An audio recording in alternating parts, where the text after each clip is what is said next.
Let's go into this. Let's do it. All right, yeah. Are you in? Are you here, Chard? I'm here. Yeah, I might have to like adjust my volume, but I'm yeah, so glad you're it here. should be good. We've got it. Let's go, I'm Ben glad to Shapiro. be here. Look at that Daily intro. Ben Shapiro So we are going ranks. to rank all of the Star Wars films canonically, but we're going to go worst to best. Worst to best. I know. So can we pause this real quick right now? Worst to best. Because He looks like shit. I have that shirt. Do you? I own that Yeah, shirt. you do own that I shirt. do. I own that Solidarity shirt. with Ben Shapiro right off the bat. Your shirt you're wearing right My now. my is shirt's not that even too different. dissimilar right now. I've kind of got the Ben Shapiro And look then going I kind on. of look like Ben Shapiro a little bit. You do. You have a Ben Shapiro vibe, but you got the fuzzy hair. I've got the receding hairline of Ben Shapiro. You know, I've got the head of Ben I have the Shapiro. unwashed hair of Ben Shapiro. He's not Well, looking Chud, you've got the too- politics of Ben Shapiro. Let's not beat around the bush here. He's looking flaky. Yeah, yeah. That's He is looking flaky. I mean, you can tell quarantine is taking its toll. He's The had guy, to do a lot of deep thinking. his acne's firing up. You know, the stubble's coming through. The lips are quivering. That's like a 5 o'clock shadow. Yeah, he's not doing well. Sorry, I just wanted to like let everyone know that I have Ben Shapiro's shirt though. That's You just want everyone to know. It's my. I have Oh, wait, conflict can about we this. address? Can we address what he said? That we all already know what the best one is. Is that what he said? Like, he's talking about Empire, right? Let's have a look. Let's find out. Which I Rank all which of I the Star disagree Wars with. films canonically, but we're going to go worst to best. Worst to best. I know we all already know what the best one is, but we'll start worst to best. Okay, the worst Star Wars film, Phantom Menace, charting in at number 11. Now I know a lot of people think Attack of the Clones goes here. You're going to be shocked where I put Attack of the Clones. A lot of people say Last Jedi. I hear you. I hear you. Last Jedi is hot garbage. It's truly terrible. Okay. So first of all, we, based like accurate, Phantom Menace number like worst Star Wars film. I'm actually in 100% agreement here with Ben. I think I am too. Yeah. I think I am. Ben's accurate, right? He knows, yeah. He absolutely yeah. knows. What do we? And good for A lot Ben of for people not do think going Attack of the straight Clones is into worse. like politics. That's you it, know. isn't it? He didn't come in and go, Last Jedi ruined culture. All the you know. feminist stuff in there. You know, yeah. he comes in and gives us facts over feels Yeah, he and does, says yeah. Phantom Menace is the worst. And that is facts. I think I'd actually put But Solo. then he still throws in a Last Jedi is hot garbage. On I the mean, number 11 spot. You know, he's indicating it. He's lubing up his fan base. Yeah, he's he's- lubing them up. He's saying Phantom Menace is bad, but he's lubing us up to let us know that yes, we're going to start like insulting the feminists soon. Like he's just letting us know. He's stringing us along. And you know, one of the things I appreciate Ben for. I appreciate Ben for that. He knows who his audience is.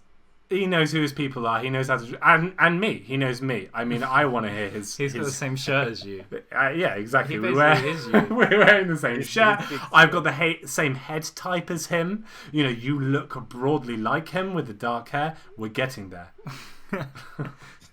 Yeah, Phantom Menace is fair. You'll have all of his politics too by the end of this. Yeah, he's going to convert us all. Who's to say I don't already? Get rid of them. Ooh. Get rid of them. Who is them? All of them.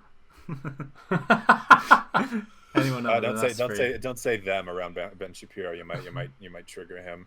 His opinions about non-binary people. But you know, first take, Phantom Menace is worse. You put Solo lower. You think Solo is worse than Phantom Menace? In principle.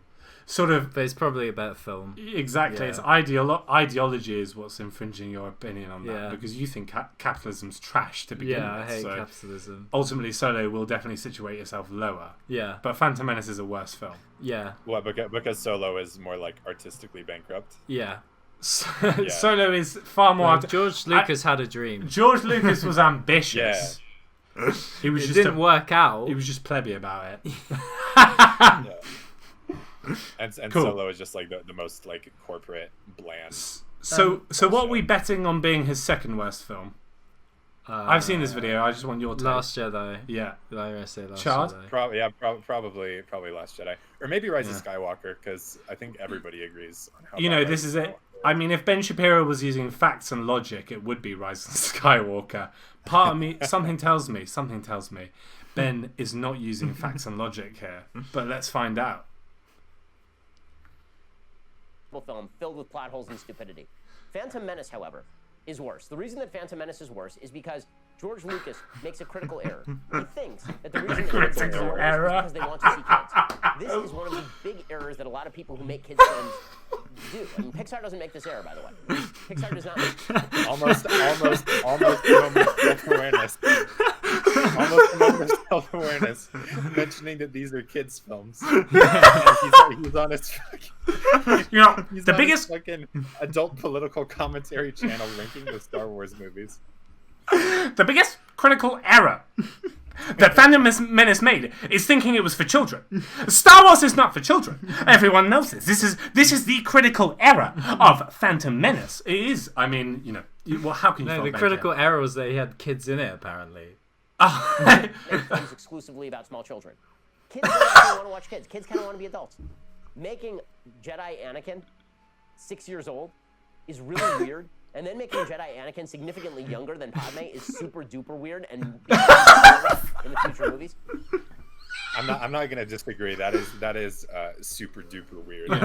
I mean, listen, Ben Shapiro. is bringing facts and logic to the table. I just love the way that like it is super duper weird. It is super duper why weird. is having like a young Anakin Skywalker a bad idea? Like why is he just why is that describing it inherently a as bad thing? weird? Like to have like a young Jedi. Yeah, I mean, the critical error that Phantom Menace really made was that it was a bad movie. It's nothing to do with the things that it includes. I think for the critical error Phantom Menace made was not defining a main character and also not even showing us very clearly who the Phantom Menace even is. Maybe getting too bogged down. And filling it out with political dialogue and like not like making it like a very estranged, alienated like movie that doesn't really like follow You any didn't like the social conventional. commentary of the trade disputes. Listen, I did. I like the statements Well, George was my making. IQ is high enough to understand the trade dispute. You know, commentary. ultimately it's Marxist, isn't it? You know, George is coming in. Yeah. Very you know, Marxist, that prequel trilogy.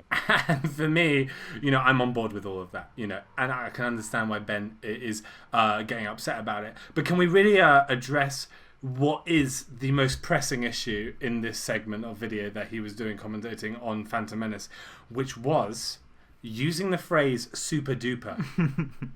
When was the last time that you've heard someone say super duper?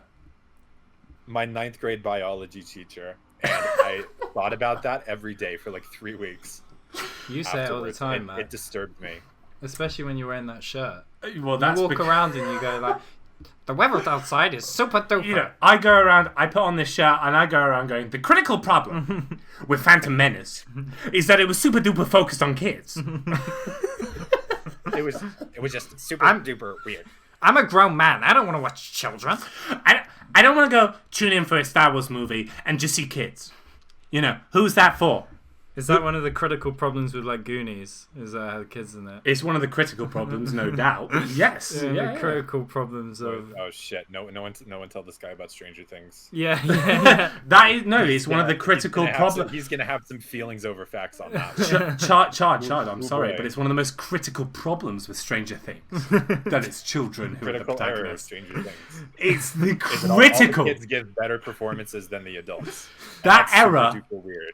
that error is fucking critical. Like, is it not to do with like Jake Lloyd's like bad directing and like bad dialogue? You that, know- like, partly adds to No, it being bad, the or is it critical like error. is that as a kid? Sam, I don't think you've got facts and logic on your side here, so shut the, The critical fuck error. up. The critical error is that they took Darth Vader, who was super duper cool in the original trilogy, right? And they made him a whiny fucking kid who says shit like, "Now this is pod racing." Which is a But if it super was a- duper critical that- error. If it was a grown man saying that, that, like, super duper critical error. All right, let's see what other. Let's super keep duper going. critical errors. Everything with young Anakin is almost unwatchable. Liam Neeson is fine. Ewan McGregor is fine. They are criminally underused in this film. And the film just is exorbitantly long. It's really long. I remember seeing it in the theater, being really excited for it, and walking out going, eh. It was not an auspicious beginning of the prequel. Okay, number 10. oh, okay. Okay, here we go. Genuinely bad.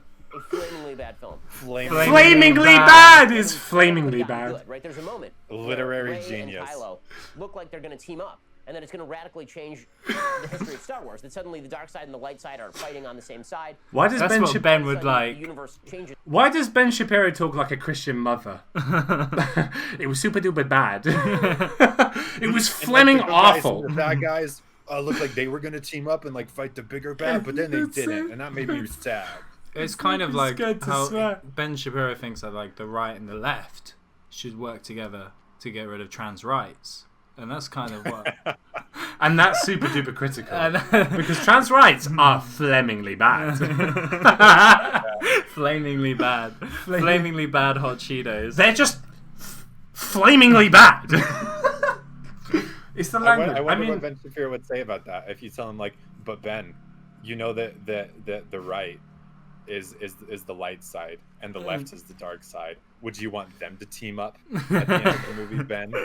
What do you think about that, Ben? I love that like this film could have been good, like if only that one specific thing that he wanted to happen happened. If only Rey and Kylo Ren had teamed up in the last Jedi. Then it would have been a good movie.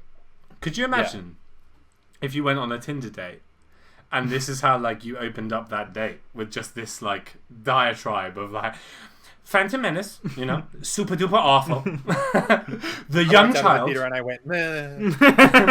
Yeah, this is it. It's like Ben feels so triggered about the fact that he doesn't like the Star Wars movies, and I understand hyperbole gets the same views, and you know I might be connecting with him a bit too much because we have the same shirt, but at the same time, you know, it just feels a bit much, doesn't it? He feels very upset. Yeah, I mean, Because he's using super duper. He's really stressing. it's flamingly awful. Flamingly awful. It's almost like it's on Flamingly bad. fire. It's on I fire. want to see what else he's got to say about it. And he That's knows right. what the critical errors are. Yeah, I want to know what other critical errors. Let's go. Just radically. And then Ryan Johnson, because he's an idiot, can separate off again. And then you get the ridiculous Luke Skywalker hologram face-off with Kylo Ren. And you get the idiocy of a film in which you basically redo the Battle of Hoth, except you make it on a salt planet, and then you say it's a salt planet 10 times so that people don't think that it's just the Ice Battle of Hoth all over again, when it's obviously just the Ice Battle of Hoth. He's such a nerd. We found him. We caught you, Ben. We caught Okay, him. well, We I'm got you. gonna hit him with some facts and logic right now. Oh, They shit. mentioned that it's a salt planet exactly one time. when the guy reaches down and like eats some of it and goes Yeah. salt. And then the yeah. guy looks over like, that's weird, why would you even say that? And then it moves I mean- on and the sequence just happens. I mean, I'm sorry, but to compare the battle on the salt planet to Hoth is that, like, as sequences, they're very different from each other. Well, they yeah. have very Yeah. different connotations. I mean, right? I just don't think that like you could really put Last Jedi like That below like Attack of the Clones, like below like Solo, like I mean below, but he's put it even below like what's it called, The Last Skywalker? Or- yeah. Rise of Skywalker. Rise of He's put it Skywalker, below Rise of Skywalker, which really, using facts and logic, is objectively a worse movie than Last Jedi. Yeah, I mean, like Last Jedi, people like it. Like I don't know, I feel like his points for like putting it that low are just like a Describing bunch of, like, the plot. describing the plot and Dismissively. saying they didn't like it. Like I mean, you know, Like, Just being wrong about how similar it is to the Battle of Hoth. I mean, it's Which, as so you mentioned, stupid. It's really not. It's so stupid. Rey visits Luke Skywalker, and she trains with him. I mean, God, that's so dumb. And then they go to that like planet, and that's so dumb when they go to the casino planet. I mean, God, they do that, don't they? I mean, God, what was that about? Oh, and then Laura Dern, who's wearing a purple fucking dress. It's Blasts Fleming the ship through stupid. the other ship. God, it's so fucking dumb. God. It's not I hate enough. it. I to- want him to say, I want him to come out with more like, this would have been a good film if they changed this one specific thing. All over again. They totally should have killed Finn. They totally should have killed Oh yeah, here we go. That's the what name of makes the good person everyone storytelling. forgets. Rose, Killing everyone people. understands. They should have killed Rose. That would have at least given it some stakes. They should have killed the minorities. Should have killed the black guy. Should have Okay, killed the wait. Asian That guy. would have. it would have given it some stakes if they kept Ben, have you seen the film? Do you know what the central conflict is between the rebellion and the First Order and the Last Jedi? Who should they have most killed? of them die at the beginning, and then they're running from them because they can't fight them because their numbers have like died out. Who do you think they should have killed? There's no stakes because not enough people die. The stakes aren't high enough. Who should they have apparently. killed in Because the no main original characters trilogy die, I to guess. raise the stakes? I- Luke probably. Han and Leia. I think all they of should them. have killed Snoke. That would have been. Oh wait, they did that. But when they kill those characters in this trilogy, it's bad actually because they're destroying my childhood. So. Yeah, it's like the original trilogy doesn't That's kill not anyone. stakes. yeah, Even the prequel trilogy, which has Anakin killing children and like going and turning on the Jedi, doesn't actually kill any of its well, it protagonists. doesn't make it any better. Like They don't kill any of their protagonists in And the prequels. Padme dies because Padme she dies. a she broken dies heart. she dies of too much sad. But that's not as good as that's No, not that's as good. bad. It as raises Last the stake. Jedi. Yeah, because it Yeah. raises the Yeah, stakes. because Because the Padme stakes- died Stake giving at the birth. end It of the raises movie the when the stakes. climax has already happened, I and don't- it's the falling action. And also because like Anakin, who's on the light side, and the Emperor is on the dark side, team up, Yeah.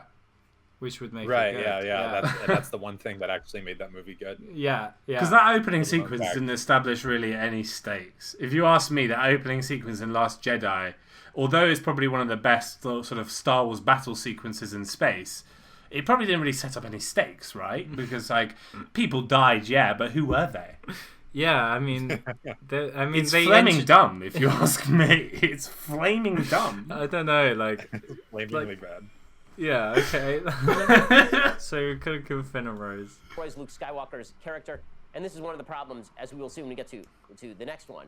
One of the problems with the new trilogy is that it is based on destroying all of your old characters. There it is. Number 9, Force Awakens. Again, people are gonna think this is controversial. Force Awake. Oh, come Wait, wait, wait, on. People are going to think this is controversial. It is not controversial. People thinking is it's not. controversial is by definition what makes it controversial. If a lot of people disagree with you, But it's not. It's not controversial. People will think this is controversial. It's not controversial. It's It's not. just facts and logic. now actually, you Once- may not know this viewer who disagrees with me, but you don't disagree with me. Was As Last a Jedi precursor, really I- about? Was oh, Last sorry, Jedi sorry, what were really? you saying? Was Last Jedi really about destroying all the past characters that we loved? Is that what that film was about? I didn't really gather that. Is that what he said? He I said mean, it's if you a- Yeah. think that Luke, like, That was his final word on Last Jedi. It's about destroying all the characters you love. But he wants the, Finn the to whole prequel die. trilogy. Yeah, it's the Yeah, original well, characters because that count. Finn is a new character, so who the fuck? Well, cares like about Luke. and a what, black like guy. he's saying that like I've never understood the complaint of how like it ruins Luke's character and then kills him because he gets redeemed and like becomes more like his original trilogy's self like right. Not before only he that, dies. but I I've mean, always if stood- Luke was the same character, I don't think it would like really be as good. What can happen in the plot if Luke is the same as he Yeah, is in the he last was- movie? Yeah, no, I mean, Like- I love everything that is done with Luke in the Last Jedi. But Yeah, I same. I know, yeah. But as for people complaining that like it destroys everything that you love about him, like he changes back to the way that he was in the originals before he dies. Yeah, Here's the so- big thing. Sorry, yeah, go Chard. Finish your point. Sorry. Oh no, that basically was, and I was just repeating myself anyway. So yeah, go ahead with what you're gonna say. Well, this is what I think is like when I hear these arguments of like they ruined Luke's character, like they wasted away all these past characters. It's like, what do they want to be done with the characters? Like, right? Because it's like if they're upset that Luke is a flawed personality and he's got flaws that he has to deal with in a movie that he has to overcome, that's kind of like his character arc. Yeah. And that's their issue, is that he has issues he needs to overcome, which is kind of like the foundation of character arcs, if I'm not mistaken, right? What do they want to happen to, like, Luke? What do they want to happen to these characters? They just want them to be They the want same. Luke to be a badass like teacher. Yeah, want Luke- to face yeah. down the entire First Order Yeah, with a laser sword. No, they want Luke to like really like fucking train Rey, like proper training sequences, and like him being Yeah. fully committed to like the Force and like not be cynical at all and be like really like Happy-go-lucky, really let's good. bring the Jedi. Classic Luke, you know, and then join the rebellions and be like, come on, we can do this. And now, I don't want to sound elitist, and please call me out if I'm wrong, but that just sounds dumb when it comes to storytelling.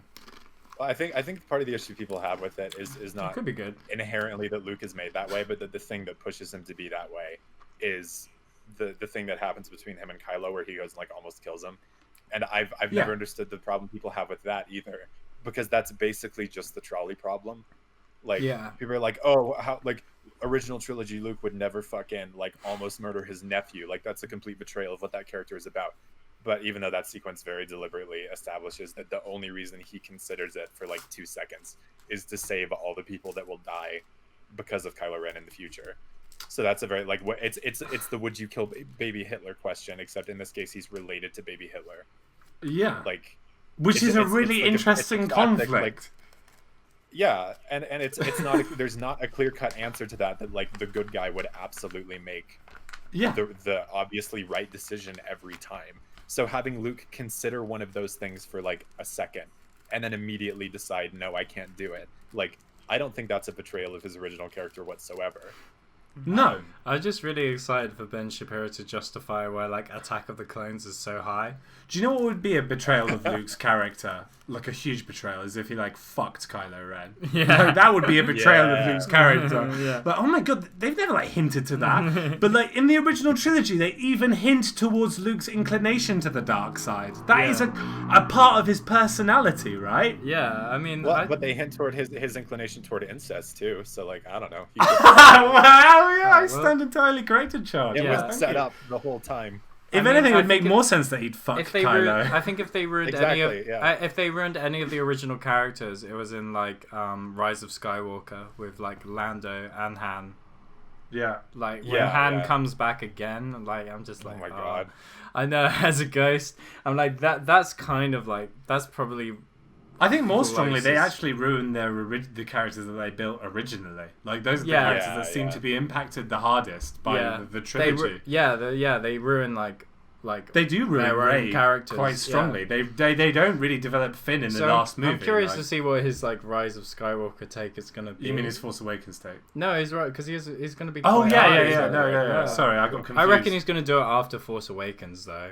You think Rise of Skywalker is after Force Awakens? Yeah, I think. Because I think like Yeah. his complaints about Force Awakens are basically going to be like, it's all feminist, blah, blah, blah. I think You think Solo's so? yeah, basically. No, I think it's gonna be that it rehashes everything. Yeah, from it's New gonna Hope, even though, like, redoing New Hope. Oh yeah, yeah. even though that's the Last probably more Jedi being subversive and not just retreading the. But original I trilogy, think it's he's like, going to put the Rise of figured it out. Skywalker quite high.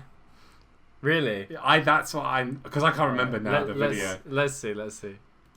Awakens is a bad film. The reason it is a bad film is not because on its own it is such a bad film. The reason is because it takes all of your There own we characters and go. just murders them in front of your eyes. Right. It murders them. It takes all the characters Literally you grew up with murders and loved them. And who made your childhood. Han Solo. Oh, and here we turns go. Han Solo into a loser divorced dad flying around the universe like Cheech and Chong smoking dope in the Millennium Falcon. And then has him murdered at the hands of his own son because Leia is too chicken to go confront her own son. Now, as you you're gonna be shocked. Wait, me and Chard are both pausing. Both at the of you same are time. so aligned. We're so triggered. Yeah. Ben, you're here.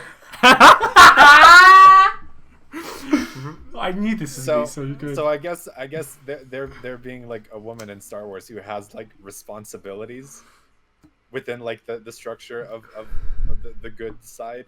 Yeah, is equivalent to him of being too chicken She's too to go chicken, do a mate. different plot thing. yeah, and like Like, oh, what the divorce fuck dad. is Leia doing? She's just hanging out at the base doing fucking nothing. Like, she's the leader of the whole operation. It makes sense that she doesn't go. Yeah, I mean, here's the thing. I don't want to get nerdy or anything, right? But if you get into the world of Star Wars, like, Princess Leia is the central leader to a universal conflict, a conflict between planets. Part of me feels like that would take up more of her time than sorting out her deadbeat husband. Like, I that think doesn't seem to she's not... saying that he's not Yeah. doing. What did he say? Let's rewind. He's going... But So he Han said Solo it is was- going it was around chicken space that like she Cheech didn't and go Chong. confront her son. Her son. Yeah. Yeah. She Oh, didn't Yeah, confront and Kylo. the thing with like them being divorced is bad because Han Solo is just like a divorced loser smoking dope on the Millennium Falcon. Well, I mean, like the problem with Han Solo is that he's in the exact same place that he was in the original trilogy. Like he's not developed. He's wearing the same clothes. He's in the same ship, and he's doing the same thing. But I always read that as a sort of commentary on his character. I always thought that was a part of his character that was sort of stuck in the rut. Yeah. That was sort of Yeah, his he's kinda character coasting. progression, right? He's stuck Yeah, in and the not really rut, like and addressing through the Ray, things that are making his life worse. But like, even if he is focus. this divorced dad, like he does, I don't know, he does like help them, like he does redeem himself. Like I don't know, like Yeah. Those features being part of his progression as a person doesn't make the film bad. You just don't like that. Yeah. That's the problem. Is like, well, it's his own personal ranking. that's true. That's true. You can't. That's true, but it does fold back into like the complaints that people have about Luke is like people wanted, and I know the criticisms are more complex than this for a lot of people, but like a lot of people did just want the characters from the original trilogy that they loved from their childhood to come back and just be the mythical, like perfect, most ideal. Yeah, he wanted. Of those characters I think that he's they envisioned in their heads instead of being actual people and like characters who have flaws and like things that they go through. I think he's implying that like he would have preferred it if Han was still with Leia, to keep the like unit together. He wanted Han and Leia to be. He wanted a nice Christian. He wanted Kylo to be nice happy. Jewish. He wanted them to be praying. You know, he wanted them going to church together. Yeah, he and wanted being them. like, he wanted Han to be like, "I love you, son. You're so great. You're so the flaming critical sick." error with The Force Awakens is that it destroys the nuclear family. That is his issue. That is, you know, it does, and it does. I love his Han cat. Solo I can't love be a his role whole. model for kids anymore because he's a divorced loser who smokes dope. How can the kids look up to that? I mean, damn. Yeah. Whereas they could look up to original trilogy Han Solo because he was just so fucking cool. And so He good, shot and first, such a which good is man. what we do against the left every day. Yeah, it's also the fact that he's like, these are from my childhood, and they read them. You know, these are characters I loved when I was a child. Destroys all the original characters. You know, the problem with Also, Force I like Awakens. that he says it literally just kills all the original trilogy characters when. I mean, yeah, Han Solo dies, But that's I it. mean, Yeah, it's not that's it. literally killing. But I think he's talking ideologically. Ideologically, Yeah, it's what committed Chewie ideologically to killing what they stood stood for. They Symbolically, killed what. emotionally. Yeah. Chewbacca just got done in, man. Where's this like smoking weed thing from? Yeah, I don't know where he's getting that Han smoking weed either. I would have I preferred guess that. like the Cheech and Chong analogy, I think, where he's just saying But, Han like- Solo is just like fucking around on like random. Do you think that pointless means adventures. Do you think that means Ben Shapiro assumes Han was smoking weed in the original trilogy as well? Is Han No, he's- in Well, Ben back Shapiro's then it eyes? was Is probably Han Solo like a blazer? It was Spice back then. It was called Spice. Well, that's what they were. Yeah, I Yeah, mean, yeah. if he He was was the being Spice Runner. if he was being canon Which isn't a real correct, he drug, would that say makes it like cool. if he was being canon correct, he'd be like Han Solo is just flying about, you know, doing all that spice. Han Solo's spice-addled brain. He's he's left his wife. He's left his son. And he's flying around smoking spice. Clearly addicted to spice. I wish he was more canon accurate here. Really, like, you know, weed doesn't exist in Star Wars. Yeah, you come fucking on, man. idiot. I thought you were a nerd like us. Yeah, you were right on How Phantom are we Menace. supposed to trust? How can we trust your Star Wars ranking now, Ben Shapiro? That's it, man. There's not weed in Star Wars. You fuck. Shocked by where I rank Rise of Skywalker. J.J. Abrams does try to fix this with some lens flare in Rise of Skywalker, but the fact is that Force Awakens is a criminal act against the Star Wars legacy. They decided they were going to kill off all of the old in What? order to build characters who are significantly less interesting than What? the old characters in the first place and kill off their I don't agree childhood. with that at all. No, Okay. me neither. Yeah, I would say the characters in Force Awakens are slightly more, or at least as interesting as New Hope. Dude, I think that they're No. better characterized through the performances is the thing. Yeah. Because the acting in A New Hope especially is really, really rough to go back. it's jank as fuck, dude. I think like the sequel trilogy has better performances and more realistic interpretations of characters. It purposefully tries to move itself away from that moral binary, that good versus evil narrative. Like, it does try to distance itself. Like, especially in Last Jedi, that's what they're trying to do. They're trying to introduce that aspect of nuance, and that I say this all the time. It makes sense because the Jedi philosophy is flawed. I mean, it's just like clearly not quite a right ideology to have. That like you have to abstain Especially- from sex and you can't express emotions. You know, the idea that this is the right kind of idea to live by is inherently flawed in comparison to our moral in comparison to modern otherwise culture. we'd all be like celibate, like monks. That's like one of the only things I'll give the prequel trilogy credit for is that it does challenge that, because I think like the Jedi having a very like you said, like binary moral standards and worldview, like seeing black and white, good and evil kind of thing. Like I think the original trilogy movies kind of also approach it that way, and the prequel trilogy, for all its faults, does try to criticize the Jedi Order more, and it does like a pretty bad job.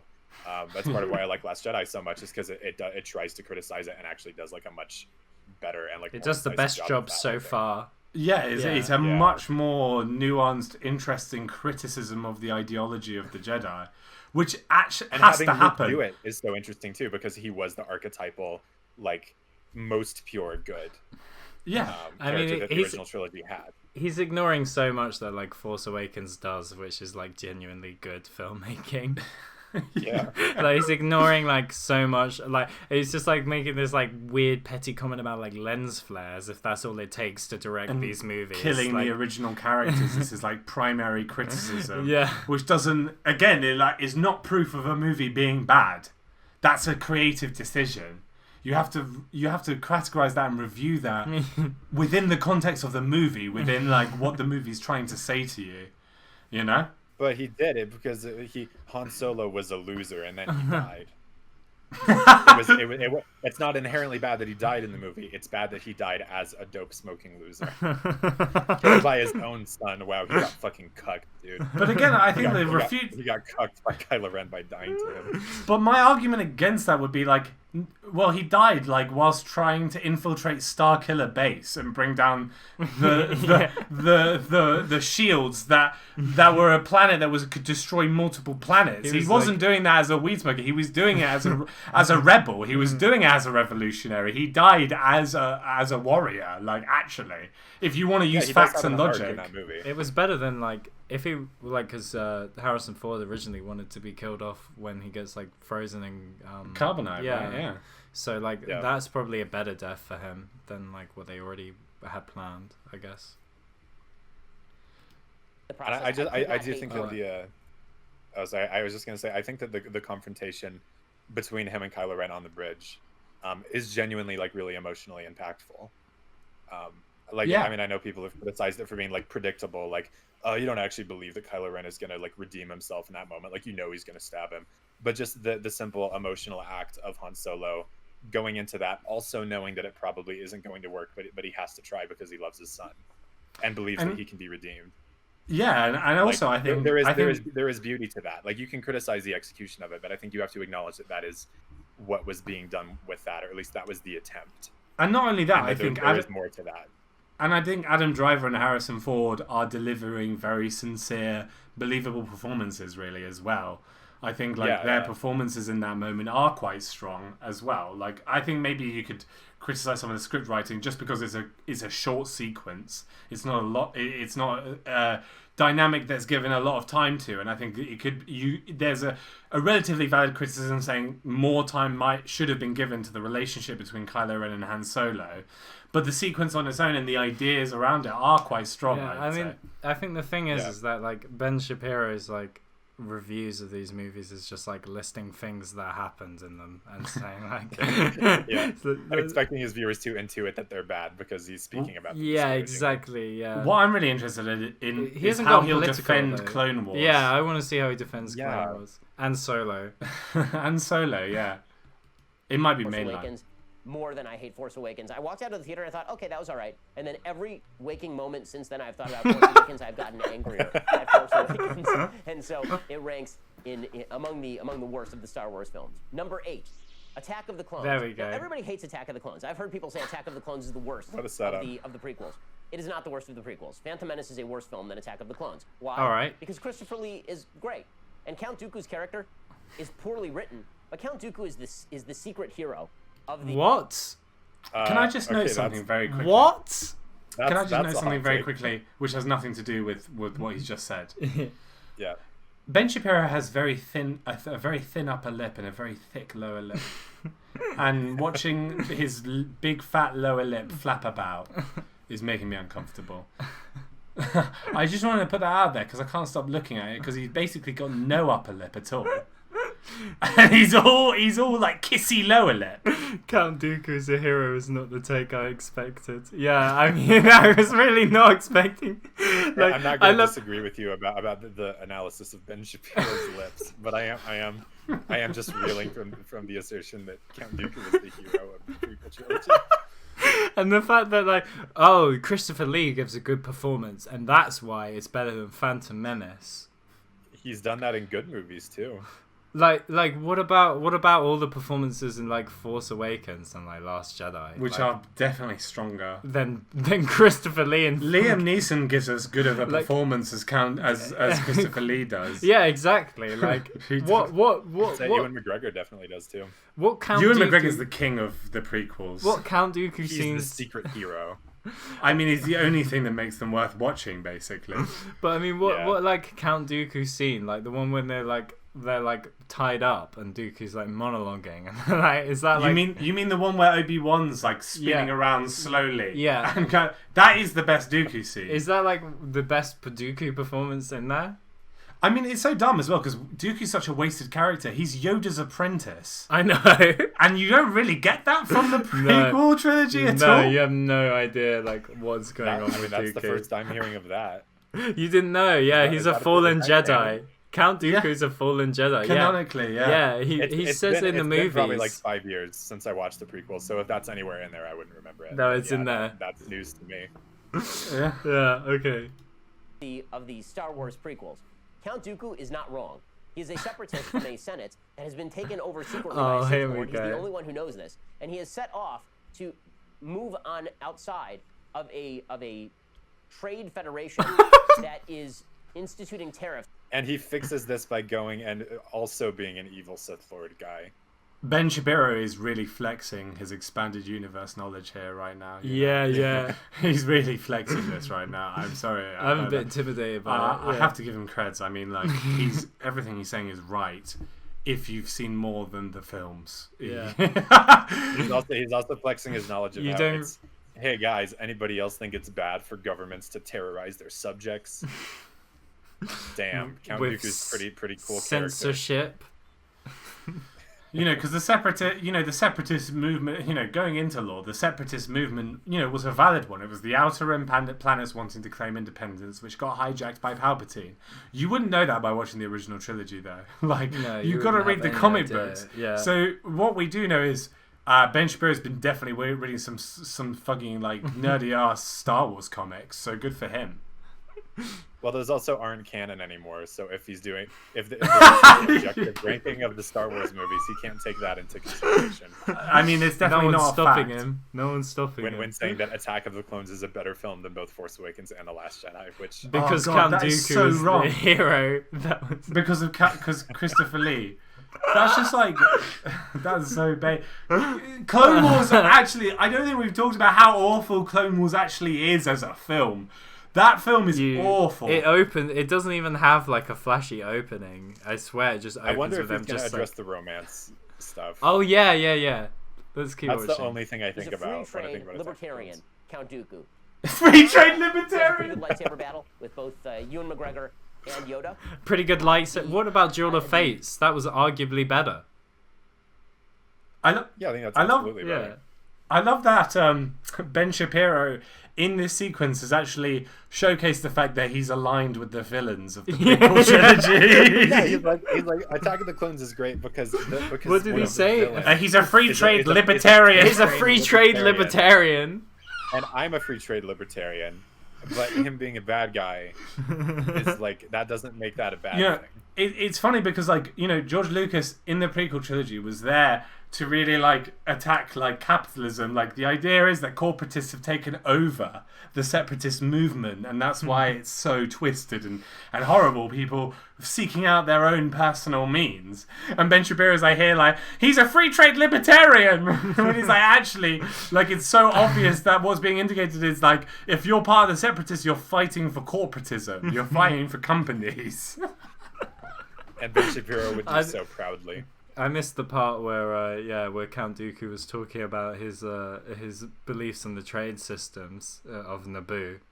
yeah. I don't know. I didn't catch that bit in the prequels where Count Dooku was advocating for the Outer Rim planets and their needs to be recognized as individualists and get like access to trade. I didn't see that in the prequels really very much. Did you? Yeah, I thought he was Did you just catch kind of that? a generic evil villain guy, except this time he has like a lightsaber that's slightly curved, so that makes it like super duper cool. What's the new unique And like that's his whole lightsaber? character as far as I can remember. Couldn't you argue as well that because Obi-Wan is in Attack of the Clones, he ruins the characters from his childhood that he loves? You know, you could. That's true. But I And would Yoda's argue in that it as well, being in a movie and, that like, he doesn't like. Yeah, I would argue that they made Obi-Wan better in the prequels. Yeah, probably. I He's agree. probably the only character who got better. but from only those. in the third one, not in Attack of the Yeah. Clones. Well, listen, Ewan McGregor does a good job all the way through. He's just badly written until like Revenge. Fair It enough. doesn't But I matter. mean, there's Is an it- argument is it there, like, because they get out Attack like, of the Clones is when he talks to Dexter Jettster. yeah. I mean, Yeah. what's annoying is like no one's talking about how the fact that like Darth Vader was ruined as a Yeah, character, Darth Vader which was wrecked. objectively did happen. Yeah. Like seeing Darth Vader as a wimpy little child lusting I up. like sand. I mean, like, there's no good until Revenge of the Sith, obviously, you know, exemption. Revenge of the Sith is where it really comes together. It's king level. Yeah, But yeah. like Anakin as a character through all the prequels is annoying, abrasive, and uninteresting. So like he's much worse than then Rey. Han Solo. Yeah, he's much worse. Because Kylo Ren is also like the whiny, annoying piece of shit villain. Yeah, but he like, wasn't already an established character. And also that's on true, purpose. that's Like true. they want you to see him through that visor. Like Kylo Ren is purposefully whiny, whereas like Anakin is they're trying to frame him as a hero. Like they're trying to frame him Yeah. as the ultimate chosen one, this conflicted guy, but he just comes off as a loser. Whereas Kylo Ren actually is meant to come off as a loser. Like that's intentional. Exactly, yeah. Like the guy who's like idolizing the evil side because he thinks it's so fucking cool. Like the sequel trilogy very deliberately says that that's pathetic. But Yes, then yeah. Ben Shapiro liking Count Dooku is basically What do you the same think's thing. What do you think's next? Well, because on he's a this? free trade libertarian. You know, you can't not. What do you think's next? What do you think he's going to rank next? So his Clone Wars here. I think it's got to be Solo. Oh, come on! It's got to be Rise of I think, yeah, Skywalker. it It's has got to to be be Rise of Skywalker. Yeah, Let's- all right. let's see what it should be right. I think you're right. Right. Basic plotting of it is more interesting than What? Phantom Menace. Now, it does have some of the worst romance in the history of Oh, film. okay, right? thank In the Involving history of Hayden film. Christensen and Natalie Portman. It's a horror show. It's death. You are smoother than sand, milady is one of the worst lines in the history. I hate sand. It's coarse and oh my god. Oh my god. It is that film that more than any really destroyed my perception Props of to Natalie the Portman British as a decent accent. actress. I still think that she is wildly overrated. But with that said, is it better than Phantom Menace? Yes, Okay. because at least you start to get flashes of what's going to happen in Revenge of the Sith, which, as we will see, actually is a pretty good movie. Okay, number 7. As we're all going to see. Oh, you were Called right. it. Oh shit. I called Solo. I called it. Yeah. Damn. Oh He's man! gonna And have props some for Wait, trying. but I just want to say he said gonna have that to justify he putting said that Rise of Attack of the Skywalker Clones had the in worst romance in history and the worst dialogue in film history. Yeah, it's Yeah, it's better than Because Clone Wars didn't kill the classic characters that we love. he didn't wreck his That childhood. wasn't, Clone Wars wasn't a film built around killing the people we love. Literally kill the original trilogy characters and all. It's a crime. It's a And it crime. had point Count out- Dooku, which kind of made up for the worst romance in his All film those history. great scenes Like, of Count like Dooku. if you put on one That's hand all all it the took. things Ben Shapiro liked about Attack of the Clones, Count Dooku, what's it It's called? super cool, that- but it's that- portrayed as the villain. So, Yeah, that's okay. that's Free trade libertarian. free trade Count Dooku. libertarian. And then on the other side, you got the worst romance in history, the worst dialogue, and the film that revealed that Natalie Portman was a bad actor. Yeah. Because Can I- her giving a bad performance in the prequels due to bad writing and bad direction from George Do you- Lucas means that she's bad in every other movie she's ever been in. Yeah, but Like, Hayden Black Christensen, Swan sucks now, Hayden Annihilation Christensen's, sucks now. yeah, Hayden Christensen's acting wasn't worth pointing out though. Do you guys remember any Dooku scenes other than the one in Revenge of the Sith, like the final scene where he's Yeah. and Yeah, then dies. the one where Obi-Wan's like floating. Spinning around. Yeah. But that's only because we noted that there's like a weird logistical You know- thing where Obi-Wan must have been talking to him with his back facing to Dooku at certain points because he kept spinning. Yeah, and then That's the only Obi-Wan- reason that stays And in then our mind. Obi-Wan says Sith Lords are our speciality. Sith Lords are our my in, speciality. No, that's in 3. See? Yeah, I think there's a scene where Dooku's talking with Palpatine at the start, and then there's the lightsaber fight, and there's the bit, fight against Yoda. There's the bit where he like runs away, like, and that's it. Like he's in like 3 scenes. You know, the funny thing is that description you gave to Dooku's like things that he did is like you could put that to like a lot of characters in different movies. It's very vague. It's very I broad. know. He was there and he fought him and then he ran away. Yeah. And then our viewers can intuit from that wow, he's a terrible character because we described what happened. Yeah. Which I also want to point out is what Ben Shapiro just did with the dialogue. Because like I agree that the sand stuff is terrible, but that is the same as the other criticisms he's been giving, where he just alludes to what it is and then goes, "Ugh." Yeah, he Ugh, just terrible, goes, "This right? happened." Oh, God. Ugh. Yeah, I mean, that is his most valid criticism so far. Is giving us an example of dialogue and how that's bad. That's been the best kind of criticism. But not why it's been. bad, just saying that it's bad. Yeah, that is true. But we all And do he know hates it it, is and bad. like everyone will agree because everyone agrees the sand dialogue is So, bad. But so he's putting Rise of Skywalker quite high. Let's see what he Yeah. says about Solo, because it's like a straight man leading it. I don't know. It deserves to be on the higher. I think this might trigger us a bit. I've got a feeling, but I don't know. Solo. Here we move on into the movies that are watchable. We've now moved into the Rise of rewatch Skywalker is movies officially that you would watchable. rewatch if you saw them beginning on TNT, right? Where you're flipping through it and you see a scene and you need to watch it, right? If you're flipping through and you see something from Force Awakens, like nope. You see something from Phantom Menace, you're like double nope. Something from Attack of the Clones, like heh heh. super duper See something nope. from Solo, maybe you'll stop. Now, I know a lot of people are down on Solo. I'm not sure why. I think Solo is amusing. It's kind of fun. It doesn't sell out Han Solo's Amusing, character kind the of way that fun. the sequels do. What? Right? The sequels actually destroy Han Solo's character. How? They turn him from his whole hero's Okay. journey in the original Star Wars. Han Solo is from Yeah. rogue who only cares about himself and is a mercenary to self-sacrificing general in the Resistance who's going to get married at the end and have little Jedi babies with Leia. Oh, Right? that's what it's that is about. His hero's journey, and then they completely reverse. We're so right. It is about the nuclear family. It is. It's really important to him. It's Yeah, so wow. important. It's to really him. important that Han would Solo goes on and has little Jedi babies with Leia. Like, That's so really important to him. And it's important that that is his arc. And if it's something that isn't that arc, that's a problem. I will fully admit I was unfairly projecting like my perception of what I would assume he would think about this on it. But here he is just saying it for me. Like Han Solo was bad because he didn't create a traditional Christian family. He didn't create a good traditional nuclear family to exist happily ever after him. But my God. but Solo's like a fun movie, and they didn't do anything wrong with his character. Convert him back to rogue who only cares about himself in the sequels. Solo doesn't do that. Solo is starting that journey.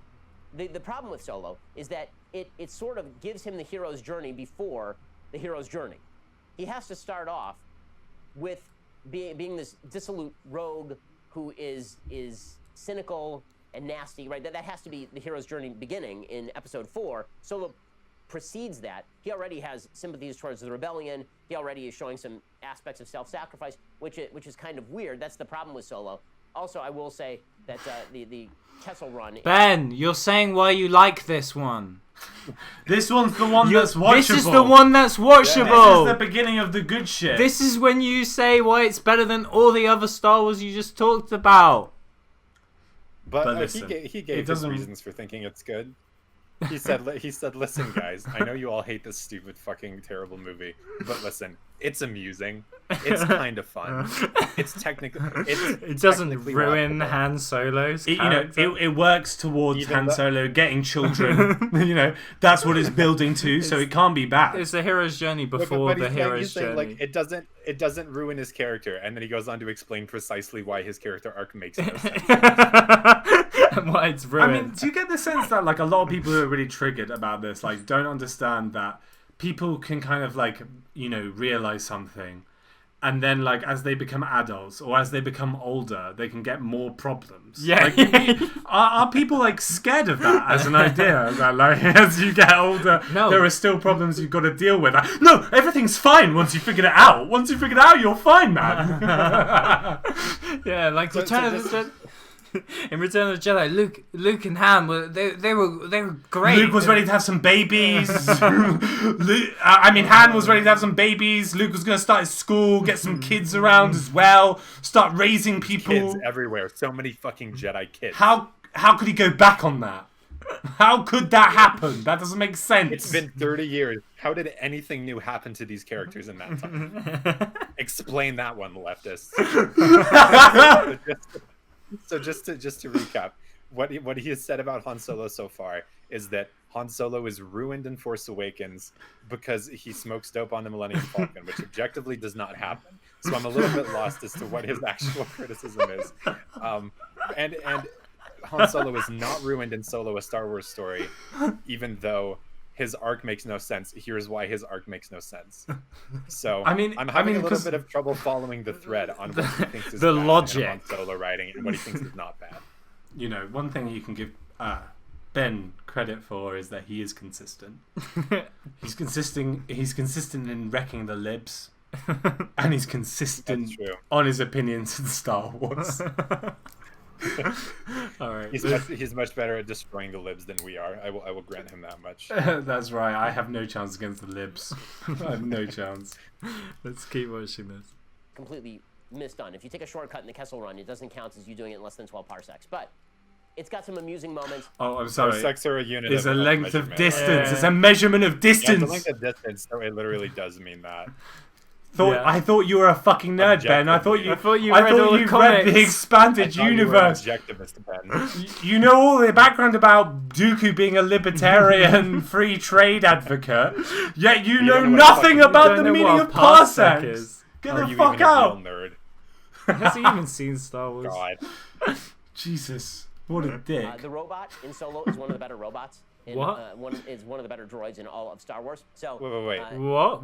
Wow, that's weird, isn't it? That's a surprise, actually, because that's Phoebe Waller-Bridge's feminist robot. In Solo? Yeah. Yeah. Is that who he was talking about with like the Phoebe Waller-Bridge robot? Well, yeah. What other robot is Is there? there a male? I'm getting confused with Rogue One. Like, Well, there's I just You're wanted out to of say it. that. I want to. So- That's actually who he's talking. I've only seen Solo ranked once. at number 7. Rise of it No, doesn't that count was as you it. doing in That less was than it. 12 parsecs. But it's got some amusing moments. The robot in Solo is one of the better robots. The robot. Okay, yeah, that has to be who he's talking about. Yeah, the robot is the Phoebe Waller-Bridge robot. It is. That's the one. The most interesting character in Solo is a robot voiced by Phoebe Waller-Bridge. Yeah. Free-thinking, loudmouth droid. Wow. So the idea of her robot is that it's fighting for equal rights as a droid. Well, it's political. I think Ben likes anything that's got a bit of political meat to it. I disagree. I think Ben likes it because I think he believes it's a parody of Oh, that archetype. you I think think that's so? why he finds that like a Well, great we never robot. know because he In never retrospect, explains. yeah. He He never just goes on explains to the next why. one, He yeah. just goes, "It's one of the best robots in the whole of Star Wars." Moving on. God. Yeah, I guess I can't see that now. Yeah, in retrospect, it is like she does it's- express all of those beliefs very like annoyingly, and all like the main characters that Ben Shapiro likes from the original trilogy are like annoyed at her. Probably, right? It's been a Yeah. while since I've seen. Solo. I haven't seen. I don't Yeah, I remember- guess I you don't remember could- anything because- about Solo. He's not even going to talk about Darth Maul like turning up at the end. When I saw that robot, I thought it was like an advocacy thing. I thought it was more of an advocacy thing. I thought they were more on the side of kind of the LGBT, like left-wing feminist thing, and that's what they're kind of celebrating. But I guess you could interpret it as kind of mocking it as well. Yeah, I don't Yeah. really. Well, I don't think we'll ever know because Ben is not going to explain it to us. No, Yeah, it's but really as a person who shares the same type of shirt with Ben, I feel like I know. Yeah, I don't know. Maybe he just actually appreciates the performance and character. Phoebe Waller-Bridge is a great actor. I mean, how can you have a hard time with her? Everybody watched Fleabag. I cannot Plugging it comprehend again. Ben Shapiro as a Star Wars nerd. My brain will not accept it. Well, I mean, come on, look at the guy. I mean, to be fair, like almost everyone is a Star Wars nerd, so Anyone with a You penis. You know what? I bet he likes that Phoebe Waller-Bridge robot talks loudly and obnoxiously about feminism for the whole movie, and then her punishment for being a feminist and being a little bit too in favor of equal rights is that she has to like live inside the system of the Millennium Falcon for the rest of the series. So she becomes submissively oppressed for the rest of her life. Or like social justice upon the series. But I mean, I can't even really think of any other droids in Star Wars other than R2D2 and C3PO. Yeah, well, you're not K2SO is the one thing I liked about Rogue One, so I will give that credit. What do you guys think Ben Shapiro's opinion on Fleabag would be? Do you think he'd like it or hate it? I think he'd like it. He should like it on the basis, like entertainment level, and I think you would misread a lot of the like feminist stuff. Yeah, I don't know. Because I think he'd hate it, actually. To be real, I think he'd hate it. I think you would look at the stuff of how like the actually very like nuanced examination of how modern like girl boss feminism creates kind of unrealistic expectations for like everyday like real women who have actual like flaws and are, you know, people. And he would look at that and be like, see, feminism is stupid. Fleabag is saying that feminism is stupid and all of it is bad. I think he'd be getting pissed for about the Obama masturbation scene. Super Trump! I disagree. I think like people who really express a lot of hate for something generally have an attraction to it. I think Ben Shapiro himself masturbates to videos of Obama. Yeah. Is one of the better droids in all of Star Wars. So Solo ranks at number 7. Rise of Skywalker at number 6. No further. So people hated Rise of Skywalker because they are wrong. Rise of Skywalker has half of the movie is just throwaway nonsense. Right. At the very beginning, where you have the Millennium Falcon hopping and skipping planet to planet, is really dumb and useless and very J.J. Abrams. The part of it that's good is that it actually goes back to respecting the legacy of Star Wars. What? Oh my God. Remember, Force Awakens killed off Han Solo for no apparent reason in order to kill off the old snake room for the new. Last Jedi then decided to go even further and kill off Luke Skywalker as a good character. And then Rise of Skywalker kills off Leia in a way so much less motivated than either of the previous 2 movies killing original trilogy characters. And then brings back Lando as this like old crusty like fat loser. I love how he quoted his daughter apparently. Yeah. I love how he quoted The Last Jedi when he was giving that point. Like, he was like, Last Jedi destroyed his characters because, you know, it wanted the old to make room for the new. It's kind of like a Weasley kid who kind of, like, quotes back like a bully to you. Like, yeah, you know, he was really bullying me. And he's like, yeah, you're a stupid idiot and I don't want to spend time with you. It's like this weird kind of, like, reflexive... What's wrong with the old making room for the new? You know, ideologically, he's opposed to it. He's a Ben. conservative. He wants to conserve. He wants to regress back to He the wants Wait, the no, I want to see what he's gonna say. I want to see. And then kill off the idea that the Skywalker family matters at all, because apparently random kids just get Oh, the Force. I see. And Bloodlines. the entire trilogy. Well, I mean, hang on, sorry. The prequel has lots of random kids who can use the Force. The prequels have tons of random kids who can use the Force. Inexplicably. Like, does he really think it's that down to the bloodline? Is he that bloodline obsessed? Definitely. However, it is the original trilogy in terms of like, you have to have an important like Star Wars family bloodline to have access to the Force. Because I don't think that it has that. I think that was like they all die. It's just like it's just like all the Jedi dead, and then like Luke just so happens to meet Obi-Wan, who like can train him, but like it's not even implied that Luke is special. Like, no, it's not even implied that Luke has the Force and other people don't have the Force. It's just like he likes Luke and wants to train him in it. And Luke is his ex-apprentice, like son. Well, yeah, but like at the time of New Hope, they're not even aware of that. It's just like no, but he's like, I fought with your father in the Clone Wars, so he does have that connection to him. Yeah, but I mean, it's not even like necessarily like I think it's just like Luke's the only one who can be trained. Like, I don't even know. It's not necessarily like they don't even go into like the genetics of it until the prequels, where it goes into like midichlorian counts, and all that shit. Yeah. But it's not like a film. Ben a fan of that, then? Does Ben like the midichlorian thing that makes it like? Listen, I think that makes the Jedi Order like a fascist utopia. Listen, I think Ben likes the idea that you have to have like like strong bloodlines to be one of the good guys.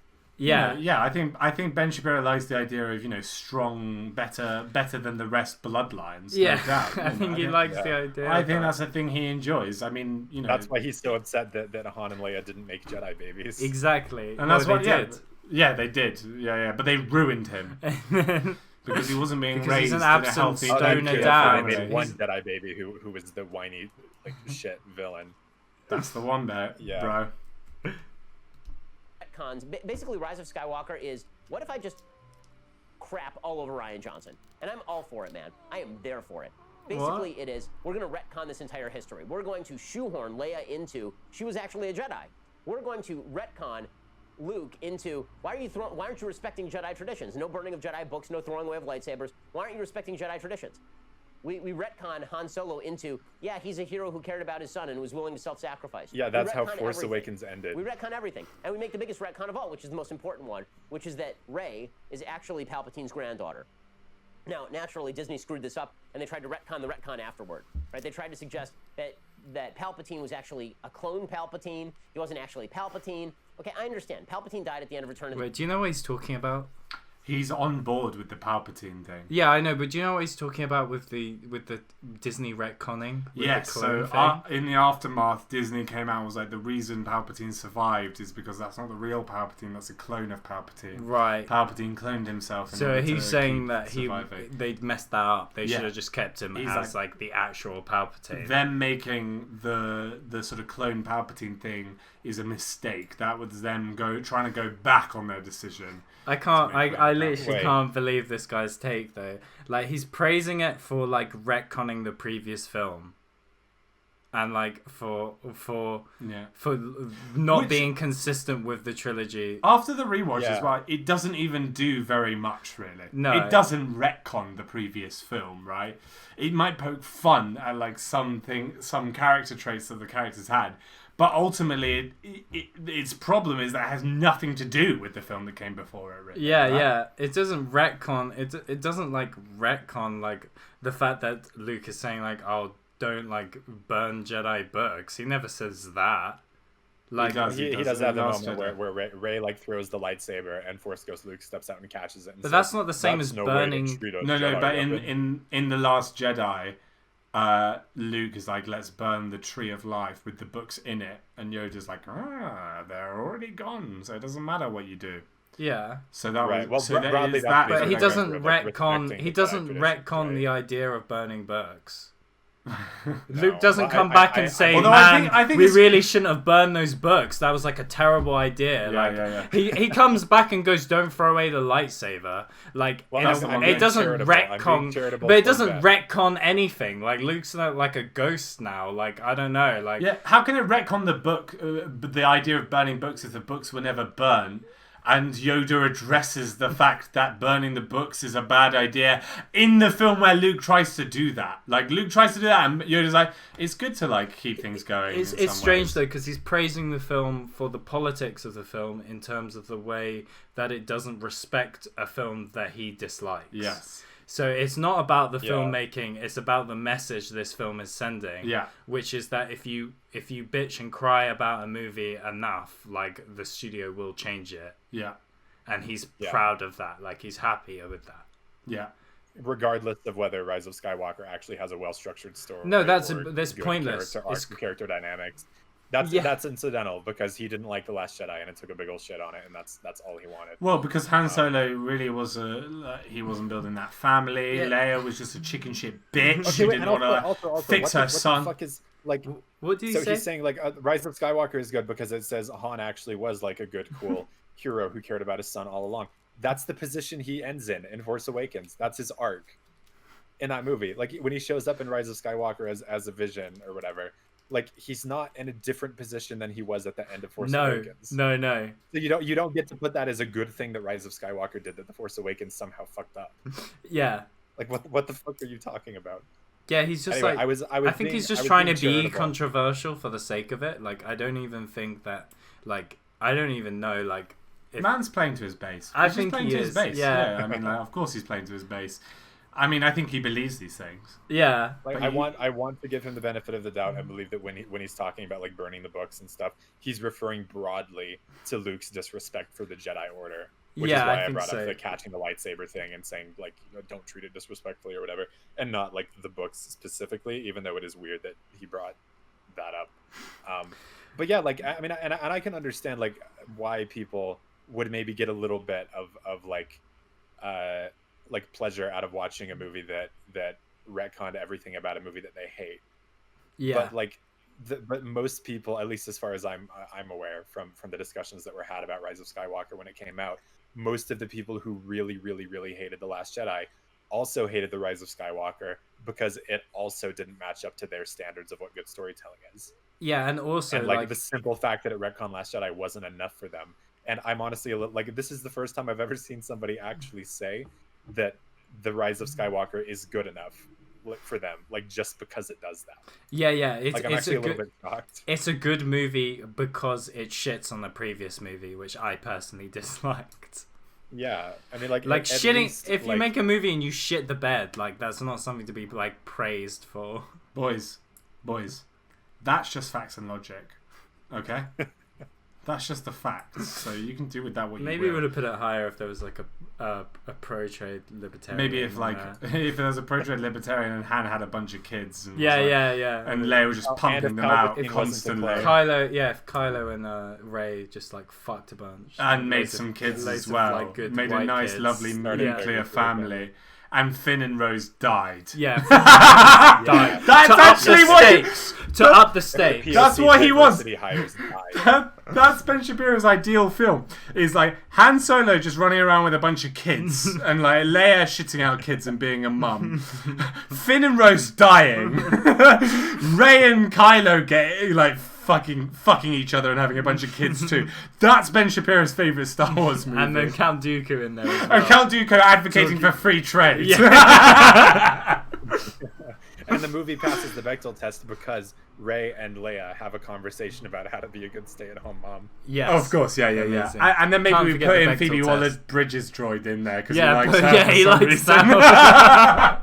Exactly. Yeah. The recipe for But good then he Star gets to be like, Wars. see, look, but I don't actually hate women because I'm okay with this movie passing the Bechdel test. This is the way that it does it. Because they're not technically talking about men; they're just talking about all the children they're going to have with the men. Yeah, and how much they Nothing love. else I mean, for the some of rest those their children lives. How will much be they men. love squitting out babies. True. I just The love most it. important of the children will be men. Oh, also you can't. You've got. And the bloodline can be really yeah, you've strong. got to have the bloodline, Exactly, yeah. and you've got to have Luke respecting the sacred religion. That's right. Yeah. Worshipping, like protecting it at all costs. Yeah. And training all these pure bloodlined Jedi to become the superior Jedi race. That's Ben Shapiro's favorite Star Wars movie, and I would love to see it. What do you think his number one is going to be? Empire Empire Strikes Back, and before that, New Hope. Before that, it's going to be Return of the Jedi, and before that, it's going to be Rogue One. No, Revenge of the Sith is going to be ahead of Return of the Jedi. I You reckon it's going to be okay? Yeah, Let's see. Oh, Rogue One might also be above Return of the Jedi, I think. Yeah. I also understand, whatever, man. Okay, whatever. It's got to actually be Palpatine if this is to have any meaning at all. But it makes sense that she's Palpatine's granddaughter because the most powerful force being in the galaxy is indeed Emperor Palpatine. So for her to do that, it completely solves the Mary Jane problem, which was a huge The problem Mary in Force Jane Awakens. problem. This guy's thinking about weed extensively. He today. just wants to smoke a blunt. You can tell. It's those fat lower lips of isn't his. it He just wants to wrap Mary it around Sue? some lovely roach and pull on He's it. like he's trying to be sexist and doing a bad job. She's just a terrible Mary Jane. She keeps going around Mary hanging out with Spider-Man, swinging on his back with the webs, not carrying any of her own labor. Yeah, you know, the fact that she's related to Palpatine solves the Mary Jane issue. The Mary Jane issue. You know, she wasn't That's in what- Homecoming. so She wait, wasn't in that's Far what From he was Home. referring to. What of Mary fixing Han Jane Solo. issue is that he smoked a blunt once in high school and hasn't got it out of his mind Can't be a since. Mary Jane smoking on the Millennium Falcon anymore because Palpatine being a powerful force user Explains recognized her power. Yeah, it stops Rey from being Mary Jane. Yeah. that. Yeah. The mere fact. Yeah. Well, Because of the bloodlines. They're because so of the strong. bloodlines. Yeah. Because the blood is strong with her. Like the moment you start talking about how it's like bloodlines, it really sounds so dumb. Yeah. Like how can people really want that? It kind of fixes all the problems of the movies he hated. Yeah, because she She was arbitrarily related related to to the an- right person. Yeah. Like, by ignoring How- all, like the statements they made and like deepening of the series lore, and, making it more complex to think about. it doesn't matter what bloodline you're in. Like there are children who don't look like their parents at all. Like genetics, like are very like ambiguous. They're not like set. Like Yeah. it doesn't make something automatically make sense. It doesn't make any more sense than a random person like and having also the power of the Force. Ray's The mechanics of parents. the Force have always been vague in this series. I know. Yeah. People like I can understand people like disliking that Rey is so powerful from the get-go without any like training or whatever. Like I don't personally care that much, but I get it. But like if you're going to complain that it goes against things that have been established in the series before about how the Force works, like basically nothing was established before about how it works except for all the midichlorian shit, and nobody liked that either. So Yeah. like, Anakin's not I don't know what related. you're complaining about like being retconned. Anakin's not related to anyone according to like the mainline Star Wars like films. And Yeah, he's was the just a chosen virgin one. midichlorian bird. Yeah, he's He's not Jesus. part of a bloodline. He started one. Yeah. I mean He like started one. why Well, can't that's Rey even just more. That's really even more impressive to Ben Does Shapiro. Palpatine But- have ancestors that like are? But are, Rey like, could have been yeah, starting Palpatine's- with give him all of his powers? Palpatine's children like are barely in it. Like they're not like famous Jedi or Sith lords. Like No. they're just like nobody. Yeah, they're I not mean- going to have powers at all. God. So, yeah, I mean, this I seems just feel dubious. it seems so dumb to think that Palpatine was having kids anyway. Yeah, I know. Like the idea of Palpatine fucking someone and raising children with them I know. seems more dumb than like Rey just having Force powers. I think what he did was he made like a female clone of himself and like fucked the clone. Well, that's what the Star Wars canon has tried to retcon since Yeah, the films this came is out. what That's what they've been he's trying to say. It's in the comics. And she picks up a lightsaber, and suddenly she's fighting Ben Solo, who's been training for 20 years and has Skywalker blood. Right now, she's like, well, no, I'm a Palpatine kid. He's wounded, I'm a Palpatine kid. Check this out, right? Like, okay, got it. That makes sense. Now that makes sense. They bring back all the old music from Return of the Jedi, which is great. They bring back all of a lot. She's related to the right person, so now it makes sense. Like She's he- got all that Yeah. Skywalker blood. Like, he yeah, even- he's got all that Skywalker blood in him. What bothers me is that he even mentions that Kylo Ren's injured, I which know. is like the most easy justification. Like, I mean, the yeah. bloodline thing ultimately becomes irrelevant when you're like, he just got shot in the stomach by Chewbacca's bowcaster. Yeah, when I was watching it, like I never once like it was one of those like things with Force Awakens where like people kind of like changed the narrative, like, and they're like, that's why it's a bad movie. Like it's kind of like it's like so dumb. Like Yeah. that scene is like such a small part of like the whole film anyway, and it's like Luke like is able to like fucking destroy the entire like Death Star like without much training. He Like, uses the Force to guide a missile into Yeah. a hole that happens to be in the Death Star that accesses its main engine to destroy the whole thing on his first like couple weeks being a Jedi. Yeah, exactly. And he has had less training than Rey does by the end of The Last Jedi, like at that point in Yeah. the original trilogy, if I remember correctly. Well, yeah, I mean, So- to guide a missile with the Force down a very small hole seems pretty far fetched to me. Yeah, exactly. But no one would have said that. Everyone would have been No. like, "Shut the fuck up!" Like this is Star Wars. This Yeah, is so it's the good." Force, whatever. Yeah. And now it's like Rey beats Kylo Ren in a fight, and everyone's like, "Oh my fucking god! Mary Jane. Can you believe? Mary Jane. Can you believe this Mary Jane and what she did? It's flaming dumb." No, wait, Ben. It's okay. She's got Palpatine blood. Oh, thank God! I'm Now relaxed it now. makes sense. I can That finally solves the chill out. problem, and also the fact that she's a woman, I guess. Yeah. Which, to his credit, he hasn't said that, but I know that's one of the things that he takes issue Look, it's in between the lines, isn't it? Yeah. with. Yeah, it's subtle. It's in there. You have to have a very high IQ to understand it. No, but I also I do find it interesting that like people who, I mean, I guess I'll like just him, because again, even among people who hate Last Jedi, I haven't seen a lot of people actually praising this as like a good thing. Yeah. That Palpatine is back in this movie and that he's related to Rey is like, it's if you're gonna praise what is done to Rey as a character in The Rise of Skywalker, then you just have to admit that like either you didn't like or you just were completely unaware of everything that was being done with Rey's character in The Last Jedi, in terms of in terms of the reveal about her parents, like the fact that they were nobody, and how that's like the most tragic. That's the most tragic possible answer to that question that could exist for Rey as a character. Exactly. In that moment, because her whole struggle is that she doesn't have a place in the universe and she has no like sense of identity or purpose, and being part of like a big important Star Wars family just like gives her a place in the universe and doesn't require her to actually work toward that or find it for herself at all. Exactly. And Chard. so just giving Damn, that Chard, to her, you're just coming in with the facts and logic, dude. It's making me I'm hard. fucking destroying Ben Shapiro. Ah! Anyway, but that's why I love that so much in The Last Jedi. And so for Yeah. Rise of Skywalker to come in and be like, oh, I guess like that was too subtle and people didn't like it, so fuck it, she's a Palpatine.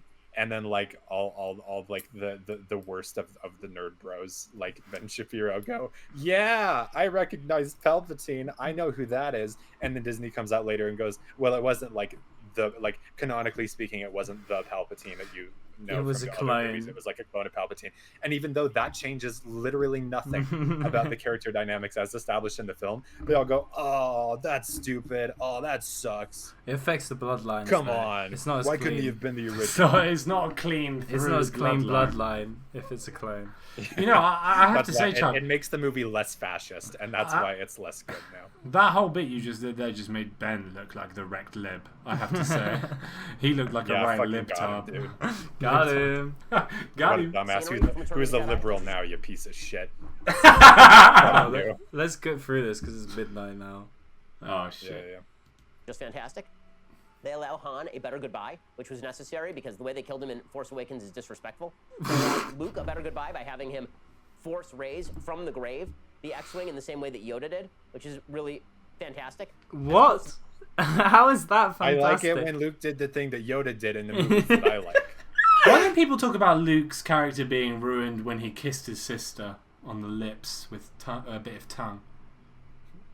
Like, I feel like that's more contentious to Luke's character than anything he's done in the sequel Yeah, but trilogy. he I mean, didn't to his know. credit, he didn't know. Yeah, but he as a didn't creative know. decision from like George Lucas. But George didn't know either. That was like some bullshit he true. added on. Yeah, But but that's like, also where I mean, you go, I mean, oh, like, should we make sure. them brother and sister? They've kissed before. How about we don't make them brother and sister? Yeah, but then you wouldn't have like, Like, a that's where the twist. problem is. They wanted the twist similar to like Empire. Like, but instead of like, Luke, I am your father, they just said like, oh, Leia's your sister. They're related. Oh, that's a little awkward. Which is a bit like the Palpatine twist. And But also, like, canonically, like, Luke didn't know Kylo Ren would ruin his Jedi school. Like, he didn't know that. He didn't know that, like, Kylo Ren was going to be evil. Like, he also didn't know that. And I feel like both of those decisions are less detrimental to his character than him, like, macking off with his sister, which is just, like, just a weird thing, because it doesn't even get addressed. Whereas, like, all of Luke's problems in the in sequels... terms of the writing, not Luke as a character. But that's Because it. I mean, the those two entire... things even exist in the same But the whole trilogy, it's so weird. criticism people will offer about these films is based on the writing. You know, the character decisions they've made for Luke is they put to the writers a lot of the time, right? Right, yeah.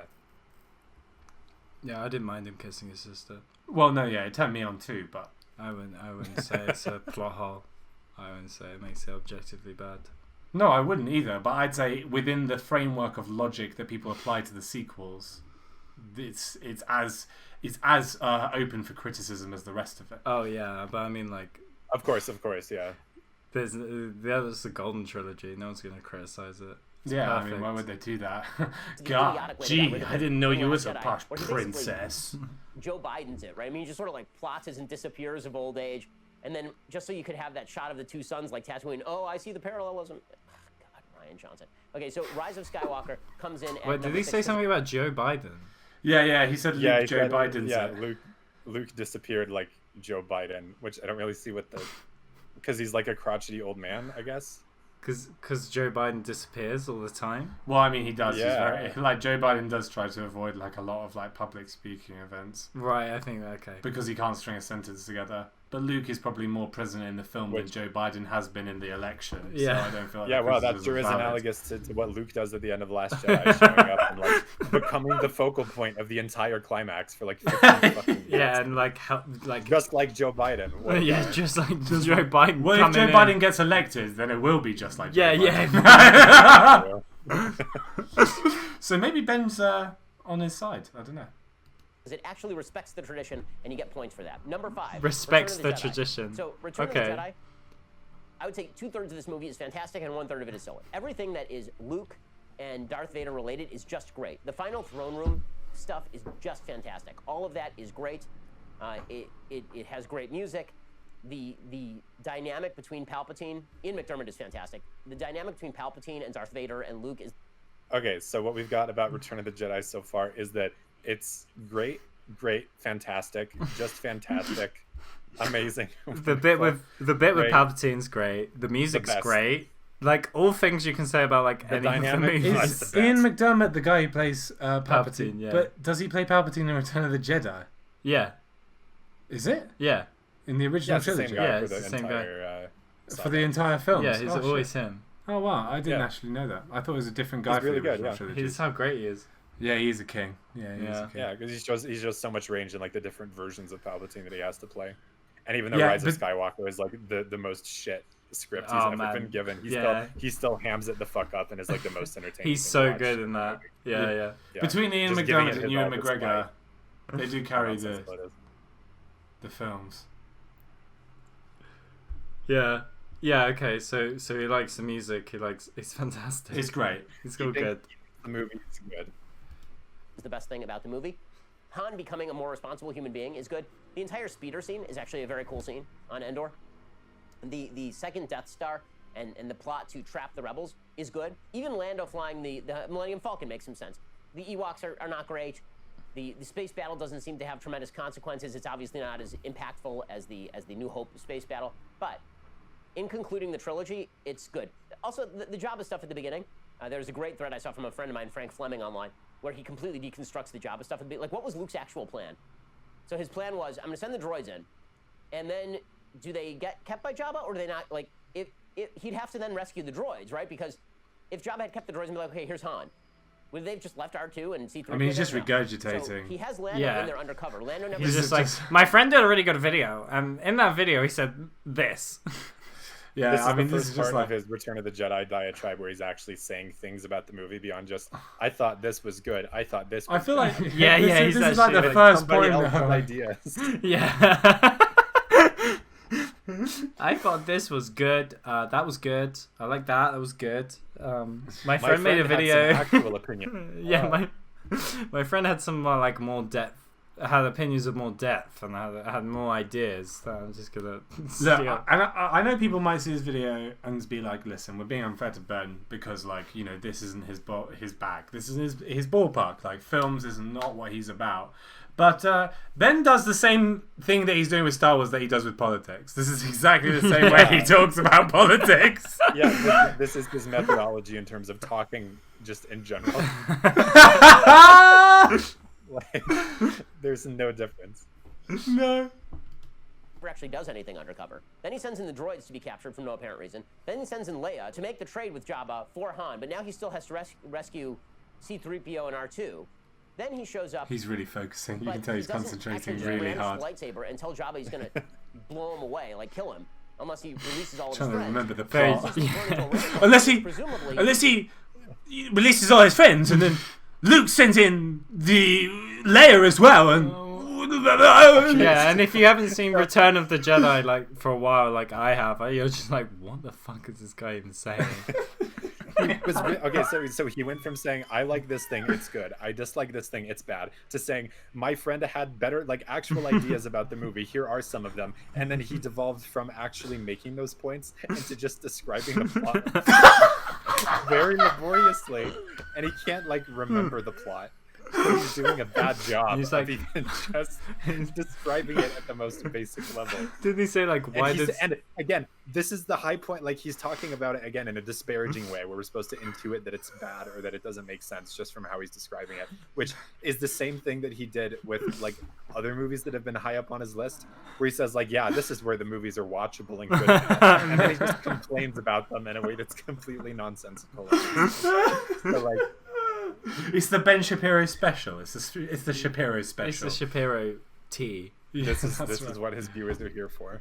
It's his hot, What- spicy take. Super does he duper say- hot, spicy take. Doesn't he say His like flamingly bad takes. he's just like Luke why don't Luke just kill him or something? C-3PO there? No. So he has Lando in there undercover. Lando never actually does anything undercover. Then he sends in the droids to be captured for no apparent reason. Then he sends in Leia to make the trade with Jabba for Han, but now he still has to rescue C-3PO and R2. Then he shows up, but he doesn't actually just brandish the lightsaber and tell Jabba he's gonna blow him away, like kill him, unless he releases all of his friends. He proceeds to be thrown into a Rancor pit, which presumably Lando knew about and could have warned him about. Like, the beginning makes no sense. It's fun, but it makes no sense. With that said, Return of the Jedi, the conclusion of the trilogy is very moving, and it definitely works. Revenge of the Sith is number 4. So we went from good, Revenge of the fantastic, Sith, wonderful, good I rewatched. to it's great, and what has he said? It just works. It just works. Yeah, he just Great. says like. He had a little cry. I at feel the very end. clued into your perspective now, Ben. Thank you for Yeah. enlightening me on I think- why I these think movies he- are better than sequel Here's trilogy. Here's the summary: is like, you know, I think I understand Ben a little bit better than that average person, and I think what he's kind of like saying Because of about the shirt. is because of the shirt mostly, yeah, and probably the lips as well. I don't think I'm too dissimilar with him. I've got very small lips, but you know, I think what he's saying is the beginning's not logical enough for him. Like, it doesn't follow a. It doesn't make enough sense. You know, it's not. It's just Not a not lot of facts logical and enough. logic in the first act of Return of the Jedi. But by the point that we get to, you know, the son and the father, who haven't seen each other for years, using magic to fight a man on a throne, that's where it starts to make sense. Oh, That's yeah, where he's getting. Yeah, he's got those bloodlines. Once it becomes about the bloodlines, he's here for it. He's in the chair. It starts to make logical sense Yeah, to there him. we go. Watched it recently. It's good. It's a good movie. Revenge of the Sith, the last 2/3 Oh, of it is okay. really good. Big correction. It's an amazing movie.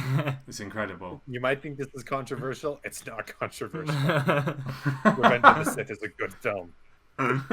You might think it's controversial. It's not. It's not. You I'm might think gonna it's open a up- mediocre or bad movie. It's not. It's a good movie. I checked. I made sure for you guys. He's actually putting the argument that episode 3 is like a good. It's not like ironically good. It's just like good. Yeah, not that it's like extremely flawed, but entertaining in spite of that, which I think Yeah. is kind of the general. Because I think consensus on that movie, right? Yeah. we've positioned Revenge how I of the feel Sith about it, relatively the same. Yeah. But for, I imagine, entirely different reasons. Yeah. I probably put it like. Yeah, I probably around put it 4, right? number 3. Yeah. Yeah. Even, yeah, maybe Yeah. higher, yeah. Yeah. But, let's see why. Why he's got this at number 4. Let's right? see what he's gonna say. But everything from when Palpatine becomes overtly maniacal to the end. Order 66, that whole sequence is very effective, where you're seeing all of these Jedi get shot down and killed. All of that is really effective. The Hayden Christensen turn at the end is good. It actually works emotionally when You have turned her against me. It actually works emotionally. So, I can never not see this You scene like this. underestimate my power. But the scene- Only a it's Sith okay. deals in excellent. in absolutes. That is an absolute. The sequence where Obi-Wan goes, he tells Padme that Anakin killed younglings is my favorite sequence, because I swear on my life, I swear, I'll put money on this, that when Obi-Wan says that line where he goes, he killed younglings, he puts his hand in front of his mouth like this. He's like, he killed younglings. And it's my theory that Ewan McGregor is trying to stop himself from laughing, basically. I think he's trying to prevent himself from entering fits of laughter at the absurdity of the scene that he's doing. And that's my favourite moment in Revenge of the Sith. And I think that surmises the entire film. Ewan McGregor stopping himself. It just works. It just works. Ewan McGregor stopping himself from laughing as he tells someone that someone else has killed children. That the main character King of the energy. trilogy at this point has had like not actually that much build up to turning to the dark side. He does it in like 10 minutes. In Revenge of the Sith.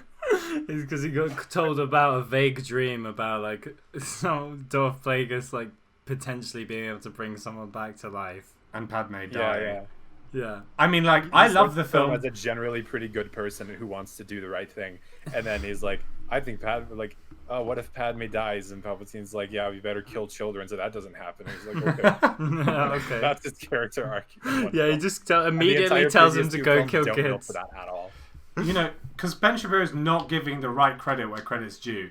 He's not accrediting the homoerotic relationship between Palpatine and Anakin, which is amazing and beautiful. Wait, I just want to see... He's not accrediting the operatic, dumb sequences of action and the shouting and screaming and the just obtuse lines that don't really mean anything.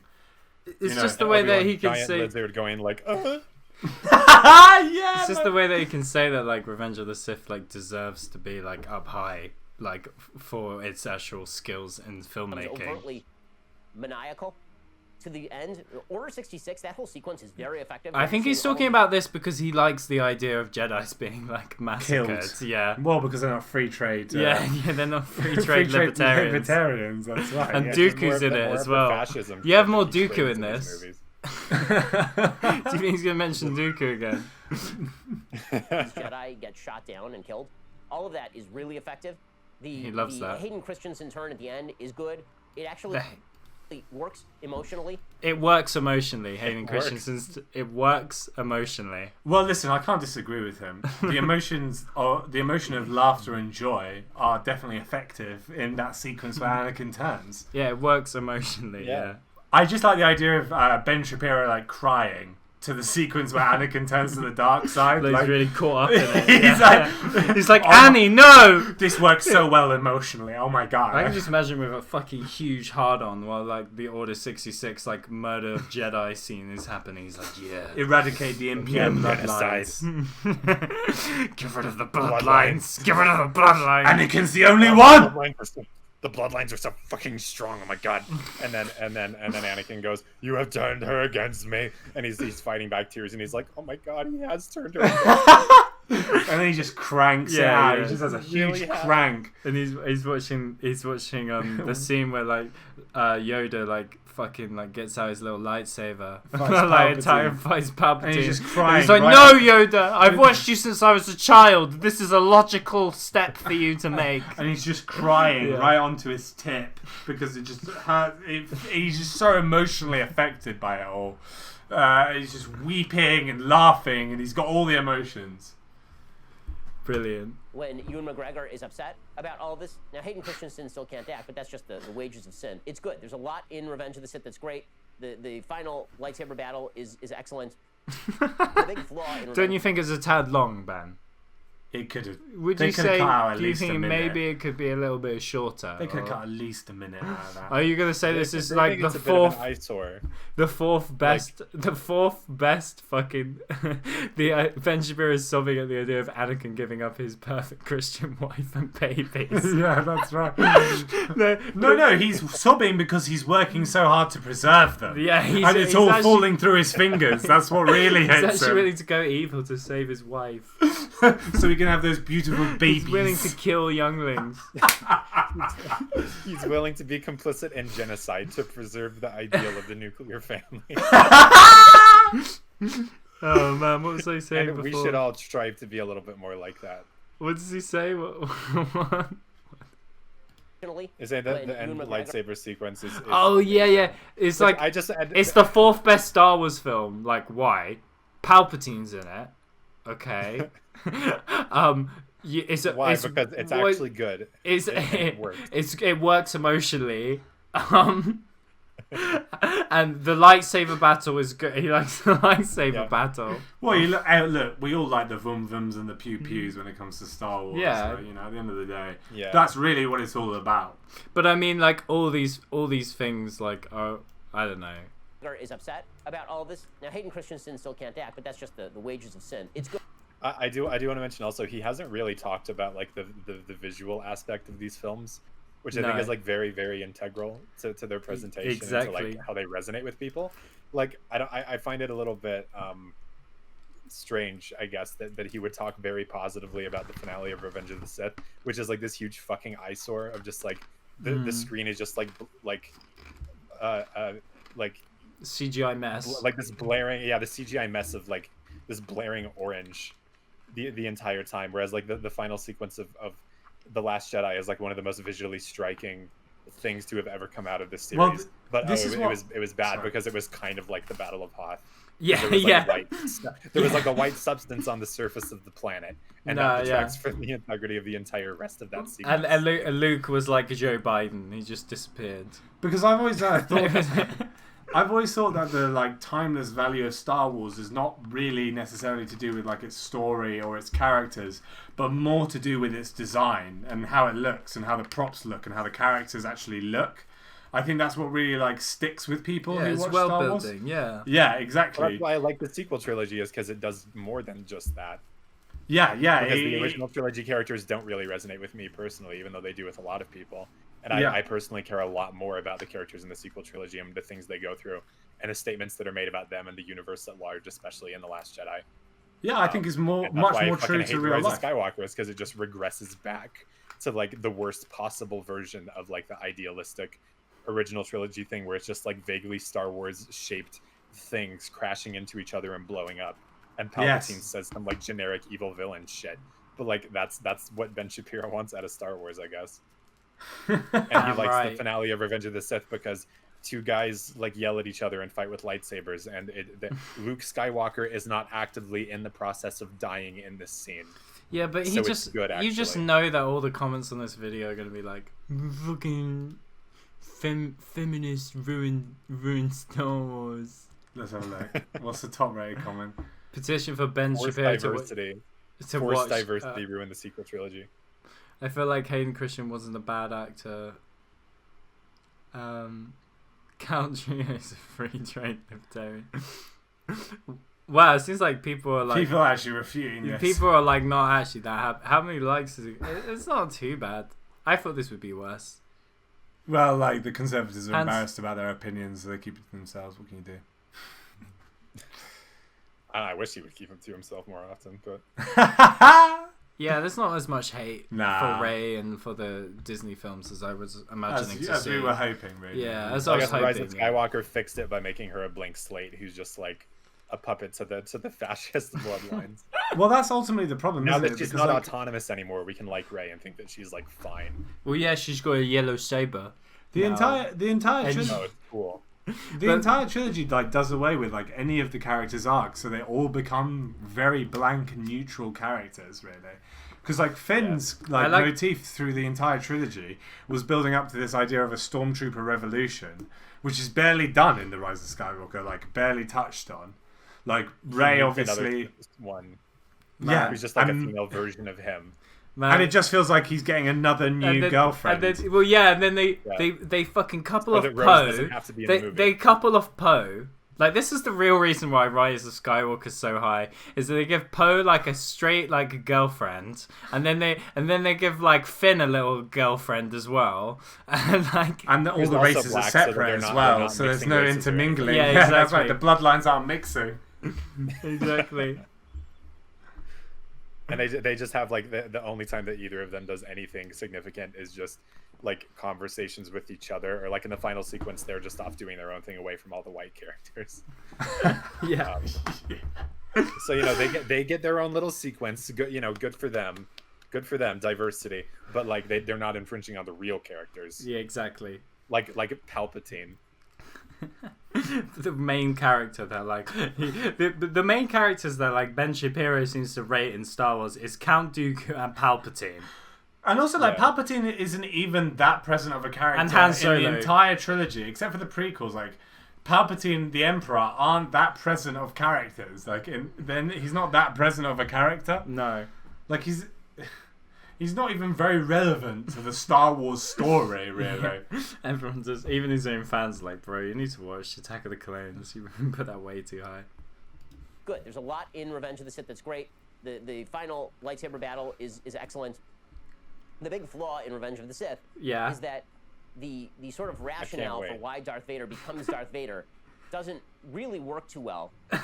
It's like the whole point of the film. For the Emperor afterward, right? Because he apparently falls to the dark side because he wants the power to be able to save Padme. Okay, Padme dies. So why is he still hanging out with the Emperor at that point? The Emperor made a promise. The Emperor didn't fulfill the promise. Illogical, also, we all know that the Sith Apprentice tries to kill the Sith Master, so why doesn't he just try and kill Palpatine like right away and take control of the galaxy if that's really what he's up to? It's weird that he becomes sort of a functionary in the galactic regime of Palpatine after it turns out that his wife died and Palpatine didn't do anything to save him. Not to be like that's what the entire film is about, and so if that's fundamentally flawed, it's difficult to say that the movie is actually unironically good. Yeah, you put it number 4, the fourth best one. And I know, like, this guy Ben's just talking about what he feels about Star Wars movies, but like, what indication does he have in the films that Anakin would know that, like, Siths generally kill their Sith masters? Like, he's only just turned into a Sith. Like, why would he know that that's the usual, like, way things go? Yeah. Like, even in canon, that idea, that thought process doesn't even make sense in the film anyway. Yeah, so, like, Force Awakens was bad because it ruins his characters that he liked. Yeah. But, like, Revenge of the Sith is good because it's got, like, lightsaber battles and, like, Palpatine in it. And it works emotionally. And it works emotionally, but the whole conflict and the entire, like, emotional crux of the film... Of the entire trilogy. Of the entire trilogy is, like, deeply flawed. Facts and logic. All right, Ben. The entire purpose for it existing, yeah. But it's better than the sequel trilogy, I guess. Off the board. You ready for this one? Rogue One. Yeah, I know. A lot of people... Damn, dude. Yo! Man. Wait, shit. Let's see what his justification is. Oh, he said it. He said it when no one else would, because why would anybody else? Controversial opinion, but it's actually not. It's actually not controversial. You might think, Chard, this is controversial, but it's actually not. No, you might have... This one is controversial. He's admitting it's controversial. That's why he's so fucking edgy and cool. You just all knew it was coming because you haven't mentioned it yet, so we're not like, what? you know, you're going to be opposed to this, Chard, automatically because you lost the opportunity to get laid because of Rogue One. But me and Sam, we are going to be neutral on this. We'll be able to review it better. But you on the other hand, you're too biased on this one, I feel. For the record, that girl was Mormon, so that's not what I was expecting out of that night. Hey, listen, if you're manipulative enough, you can get anything you want at the end of the day, right? That's true. If I had just been more predatory. Yeah, exactly. Like the movie Rogue One, a Star Wars story. Yeah, exactly. Yeah, that would have been a much better night for me. Oh man, it's the fact that it says a Star Wars story as well. Like, come on, man. Isn't Solo also got a Star Wars story to it? No, I think it's just called. Solo. Is it? No, yeah, Solo, a Star Wars story is the full title. Man, that sucks. Okay. I've heard him talk about this before because I clipped a piece of it in the video I did about The Last Jedi. All right. So I'm excited to hear him talk about this again. ROTJ, Return of the Jedi, on this list at this point. I know Rogue One. I think Rogue One is an actually really well-made film. Rogue One is fascinating. It has just enough tips of the hat to the original Star Wars trilogy to draw you in. Also, the ending of it is shocking. Right? This is one of the new Star Wars films, and one of the original kind of Star Ben was in tears. No, he was shocked. He was not tears. Oh my god. He was just left stunned. Characters that aren't Ben Shapiro. I don't fucking care about it all die. How shocking. Ben Shapiro was watching Rogue One, and at the end of it, he went, "Oh my god, they've all died! Oh, that's so shocking! I can't believe Star Wars did that." He was in such shock.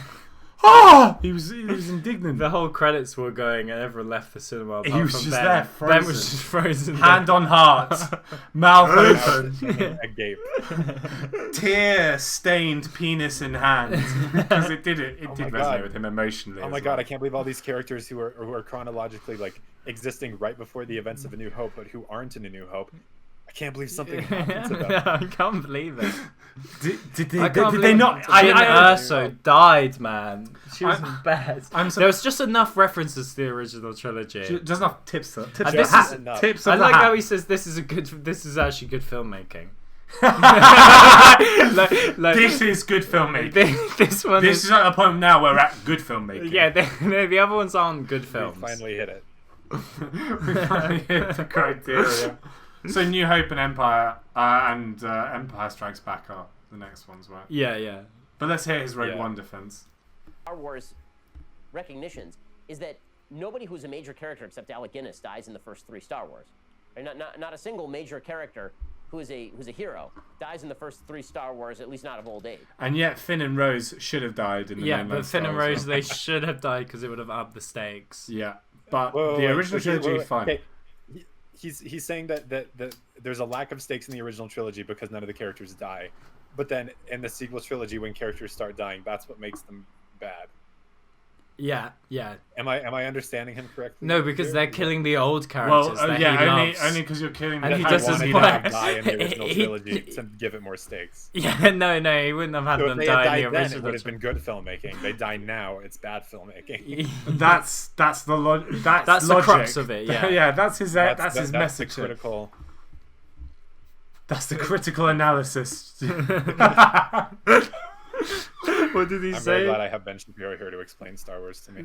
I mean, I have a lot of thoughts about like why the filmmaking in Rogue One is extremely bland and like not noteworthy compared to the other films. But something tells me he's not actually going to say why he thinks it's good. So there's not going to be anything to actually refute. I think I defend Rogue One more than the average Rogue One hater, even though I am a Rogue One hater. But I've always stood by the fact that Rogue One has like the ending act as a spectacle. The final battle sequence is really well put together and one of the better like action sequences in Star Wars. It's just a shame that the rest of the film and everything about it is like nothing, basically. It's like very, very bland. But the final action Well, that's why I sequence don't even is like the visually final sequence spectacular. because there's no investment for me in terms of like, Yes. that I care about the characters doing the things they're doing. Because on a plot Yeah. level, you already know they're gonna get the plans because you fucking seen it. In Hope. So, like the Yeah. only way that sequence is gonna be engaging is if you care about like the personal stakes for the characters, which is what the first Or- 2 acts of the movie should have existed to set up. And then Or- those acts are just completely wasted and don't actually do that. So that prevents the third act from being good. In my opinion. That was my experience with it. Yeah, and I think everything you've just said is very correct.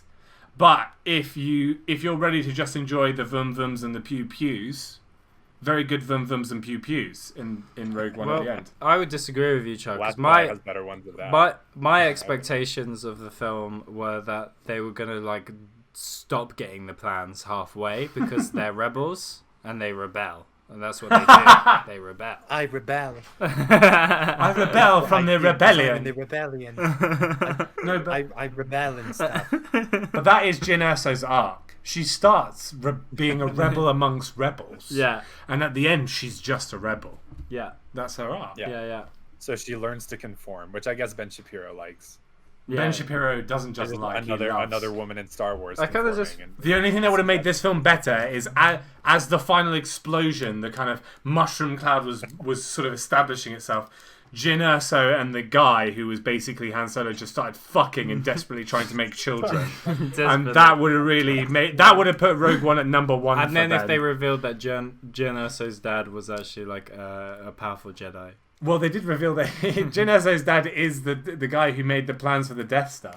Yeah, but it's not saying he's not Jedi. And That's true. Does that like make him a free trade libertarian? Maybe? I don't know. Potentially. Well, he's definitely a free Maybe trade there's a thread libertarian. there somewhere. It's very very libertarian of him to sabotage the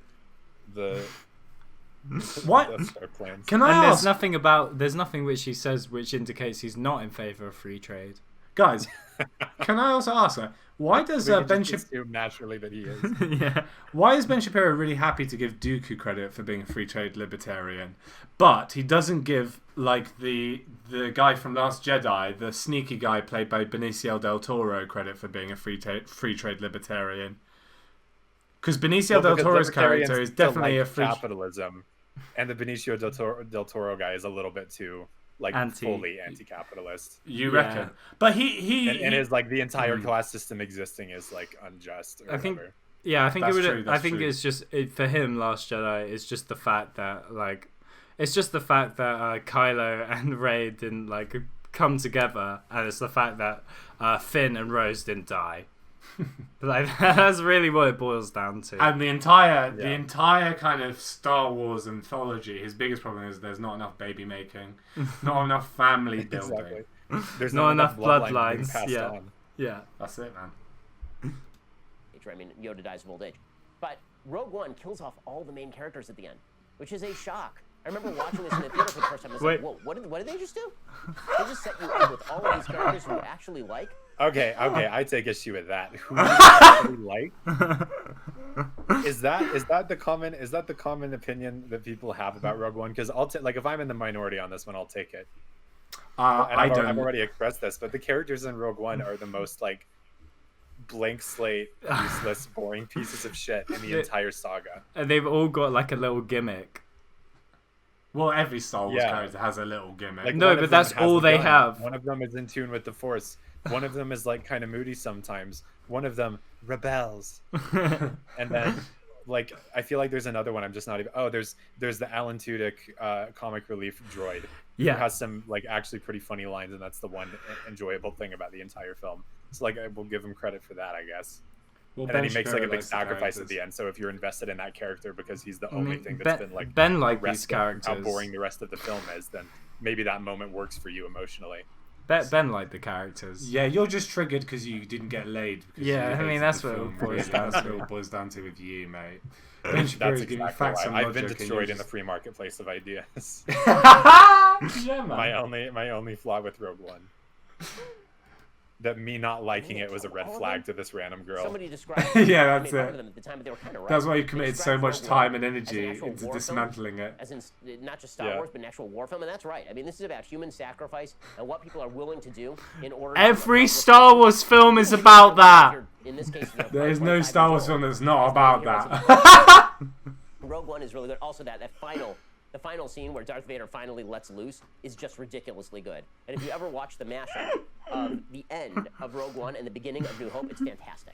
It's fantastic. They just take the very end of Rogue he was so One, excited Darth about Vader's that. cutting a swath Did of you see his people, lips and get then really the active beginning there? of episode It was four, fantastic. where It's Darth Vader fantastic. catches the Tantive 4, and they just mash it up into. Okay, have you seen Ben? I wonder if you've seen my video about The Last Jedi, where I compare you talking about how cool that fucking scene is to fucking the difference between his lightsaber abilities in that scene at the end of Rogue One and his lightsaber fight with Obi-Wan in New Hope. Yeah. Like, I'm not gonna blame Rogue One for taking advantage of the fact that better special effects exist and you can do more exciting sequences. Like, that's fine. But if you're gonna talk about how it like flows really well into A New Hope, like, there's a lot of like stylistic incongruence there. I mean, listen, man. Like, we don't talk about it too often, but New Hope is like a jank film. It's pretty jank. It There's is. a lot of jank things about it. Everyone who was making it thought they were making shit. And listen, guys, that's not controversial. Okay, if you think that's controversial, that's not controversial because. But it is pretty well known. We're that, just like, all Star becoming Wars- Ben Shapiro.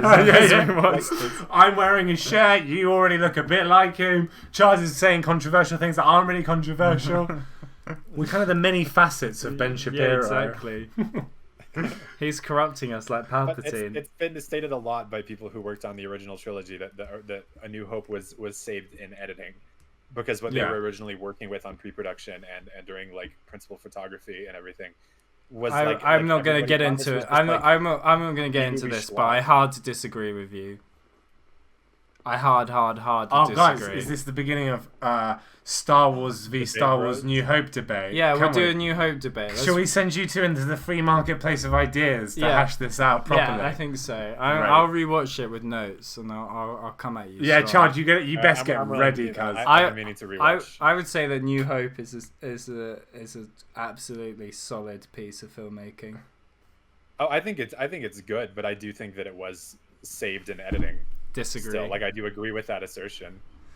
Can I I mean, moderate? some of the Yeah, you component can parts moderate. are a lot like worth Yeah, Mardolo, we're gonna have a Star Wars debate. It's fucking on, boys. It's fucking on. When do you want to do it? Yeah, you in charge. You put in a date.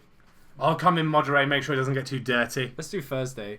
Wait, Yeah, but what if Thursday's I rewatch it and realize, oh shit, this is the best Well, then hero's journey of all You'll time, have to and it's- come. then You'll you have to- you'll have to come to the stream, hat in hand, and apologize to Sam for what you put him through today. and apologize for agreeing with you that there's some jank in it. Well, you confronted him Maybe today. you guys, and maybe he's you very guys should sensitive. do debate bros about A New Hope.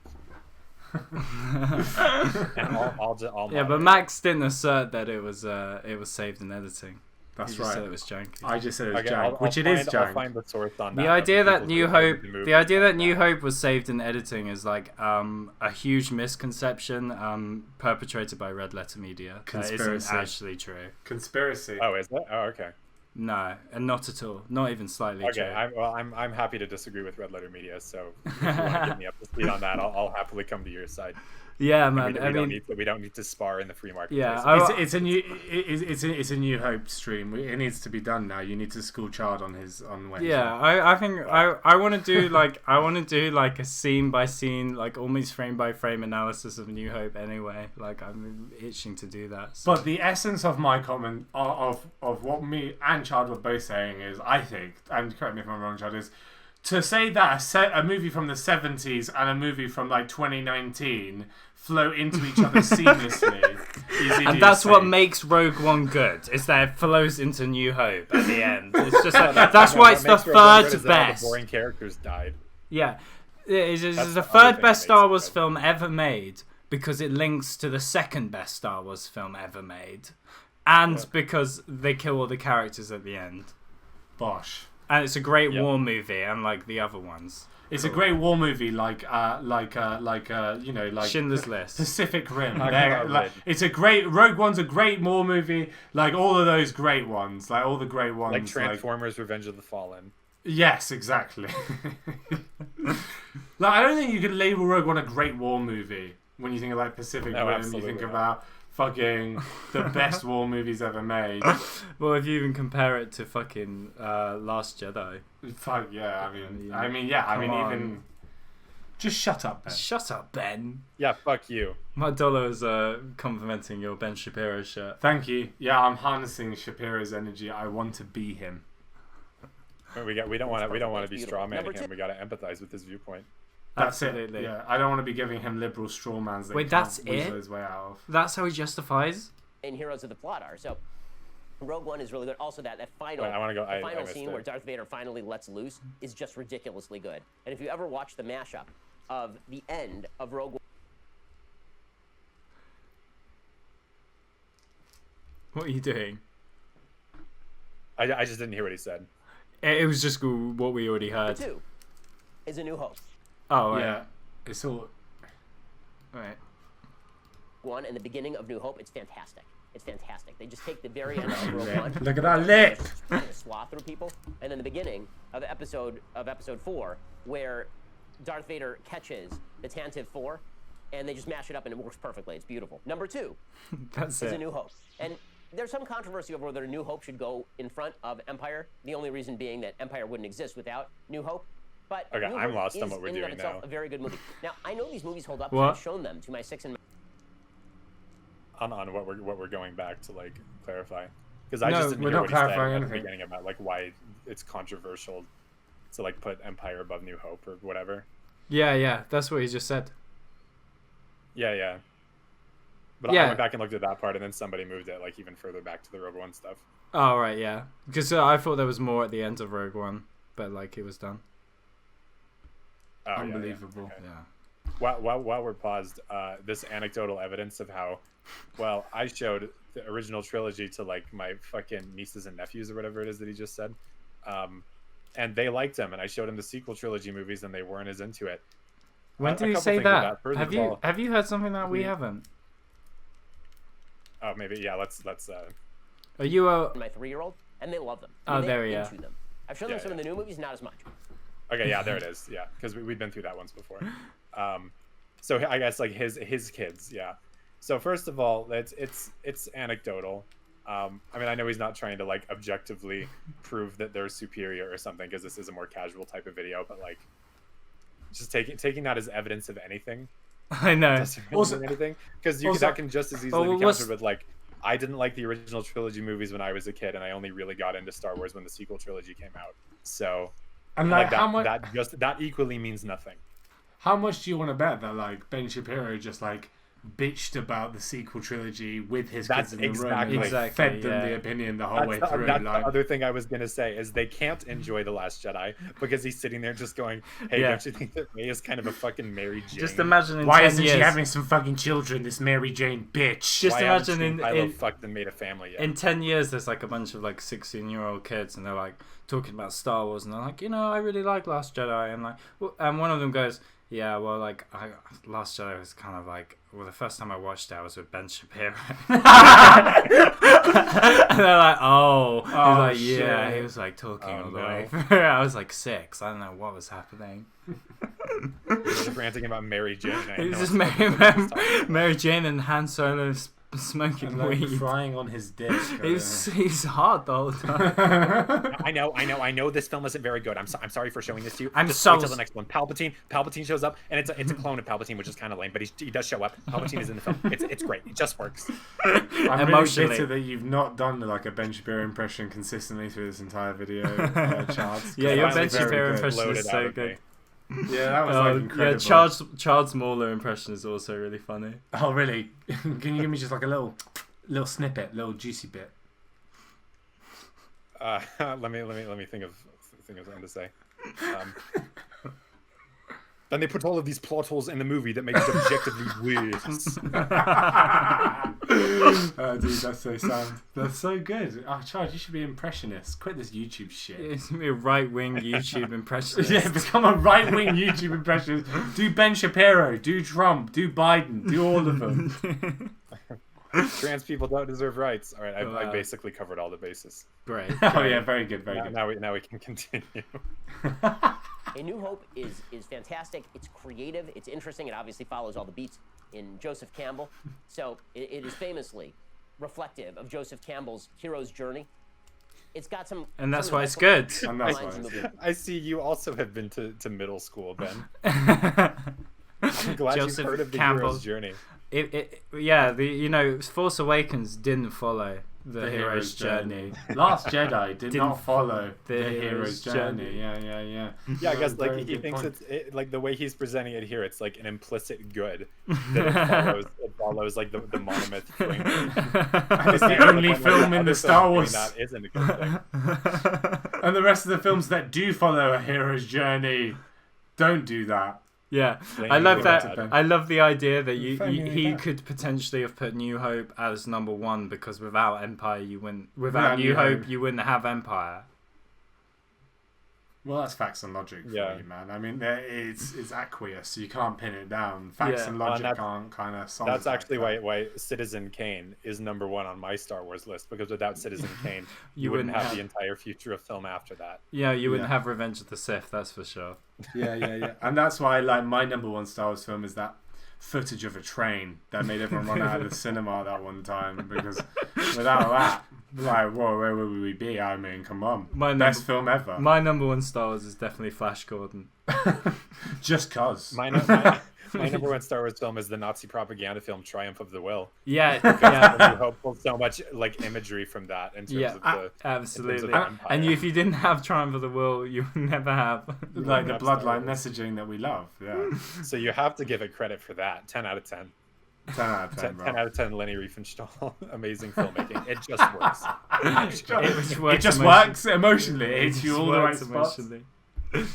The history stuff that everybody quotes all the time. It's got great legit actors like Alec Guinness alongside newcomers like Unlike Harrison illegit Ford. actors. The His, initial- his brain broke. Like Ray. yeah, like fuck. Harrison Ford had been in movies before that. Yeah. I mean, when did American Graffiti come out? That was before the first before, Star Wars, yeah, right? before. Oh, yeah. way before. Because that was a pretty big thing for him, I think. Yeah. I mean, I don't know, like to say that like Force Awakens or like The Last Jedi doesn't have good acting in it is like a lie. Harrison Ford, yeah, it is a lie. Harrison Ford was also in the fucking war movie. Also, like Harrison Ford's performance in New Hope, like you've got the bit where he's like saying he's like pretending to be a clone trooper and he's like, oh, everything's fine here, and you've got the scene with Greedo, but like. Other than that, he doesn't actually give a very consistently good performance. I mean, mostly it's G, princess. A lot of Han Solo's G. I'm sorry, princess. I'm sorry, I'm not rich enough for you. Very much like Come that. on, Chewie, let's get out of It's here. Leia just going, you're just a dirty scoundrel. I hate the way you work on the ship. And Han Solo going, oh my god, I'm sorry, princess. And like really kind of predatorily looking at her for a lot. That's New Hope. That's New Hope Han Solo for a lot of it. Well, that I'm sorry. over the Empire too. Like, Don't get cocky, kid. Scruffy looking. Who do you think It's like scruffy looking? one of the worst line deliveries in any of the movies. It's so bad. Gee, I'm sorry we're not all just eating fine meals every day, princess. And Alec Guinness, obviously, what an amazing performance. I mean, Alec Guinness, yeah. Maybe you'd like it back in your cell, Your Highness. I love as well that he said that none of the characters died in Star Wars, but he like forgot Obi-Wan died. No, he did mention Obi-Wan. Did he mention died. Obi-Wan no, died? but he No, he didn't- said what was it Yoda about? died of old age, I swear. Oh, yeah, he might have. He did mention I think he said Yoda Obi-Wan. died of old age and Alec Guinness died in the first one. I So actually we'll used give the him initial credit opening for that. Yeah. Yeah, creds. as an explanation of how politics ought to work in a campaign, because the initial opening is all Darth Vader, right? You don't meet Luke for the first like 20 minutes of the film, basically, the first 15 minutes of the film. And that's because you first have to establish the bad guys before you establish the good guys. It's a good lesson for people who are running in politics. Wrong! I like this. What? You gotta establish the bad guys before you establish the good guys. Just great inflection I from mean, Ben I right know there. his whole ideology is like the only purpose that you should have as like a right-wing political figure is to make liberals look stupid. And I'm not even like strawmanning him there. Like he's said that very deliberately in the past. What's his point? But Like, still, what's so his... I guess his thing is like it's more important to know that the left is your enemy than it is to know like what principles you actually stand for as a person. Is that what he's saying here? That's Like, what he's saying. Yeah, that is what he's saying. That is exactly That what is he's so saying. establish the dumb. bad guys before you establish what makes you a good guy. That is so dumb. Dang. What the fuck? If you ever want to run a political campaign, first establish who your opponent is, and then it makes it easier to establish who you are. And finally, as you all know, there it is. number one, this is not a question, this is not a theory, this is not an opinion, it is a simple fact. It is an Empire Strikes opinion. Back is the best Yeah, movie. it's, Empire Strikes Back is objectively the best Star Wars. It's movie. not. It's a fact. it's not an Facts and opinion. logic. This is facts and logic right here. Just like you critical error categorize the of rest every of other them. Star Wars film is that it is not Empire Strikes Back, which is objectively the best movie. It's not an opinion. It's not an opinion. It's not an opinion. It is a No. simple fact. It's a simple Simple fact. fact. Even Simple even a fact. child, even my 6 and 3-year-old know this as they're sitting next to me and I'm just breathing down their necks. It's the best film. Empire Strikes Back is the best one objectively. It's a simple fact. It's a simple fact. You've got to know who your enemy is. And the enemy is people who don't think that Empire Strikes Back is objectively the best movie ever made. Oh, they're wrong. I mean, Empire Best Strikes Star Wars movies and one of the best movies of all time. My father assures me that when people All saw right. this in the theaters, they literally could not believe. They had to wait until Return of the Jedi came out. Oh, for your confirmation dad that assures Darth Vader you. was telling the truth. Daddy People doubted Shapiro. it. Even after watching Empire Strikes Back, it's a brilliant movie. One of the things that's great about the movie is it's really about how Han Solo is competent. And one of the things that, What? that Disney has done with the Star Wars universe that's really Oh. stupid. Is That's they've not what decided that Empire basically is all the about. Empire Strikes Back is not a film about how Han Solo is competent. I don't think there's any film about a character specifically about how this character is competent. How a character is It's competent. it's a hot take to read the character that way. You know, Schindler's give him List. that. Schindler's List is really a film about how Schindler's competent. Doesn't Han Solo get frozen in carbon? Yeah, this is the movie where he gets frozen in carbonite. Yeah, he's really demonstrating his competence on that one. And then Well, he's like, this is the problem with guy. Disney, is they It depends ruin how- Han Solo. It depends how you define competence, right? Is it competence as a scoundrel? Maybe not. But is it is it competence in stringing a woman along to make her want your babies? Then yes, Han Solo is very Oh, competent in yeah. Empire Strikes That's Back. true. That's the one. That final line, Well, I that know. probably is what He he's never talking lets her about, know. right? As someone who would be competent at progressing the Jedi bloodlines. He's just gonna rant Being a about. good father. He's just gonna say that Star Wars: Empire Strikes Back is objectively the best one because his dad told him so. And that Han Solo the whole film is about how Han Solo is competent, and that's what Disney doesn't get. People have to be competent. That Han Solo Disney is just wants Han Solo. Han to be Solo a dope is smoking. competent. Don't smoke it.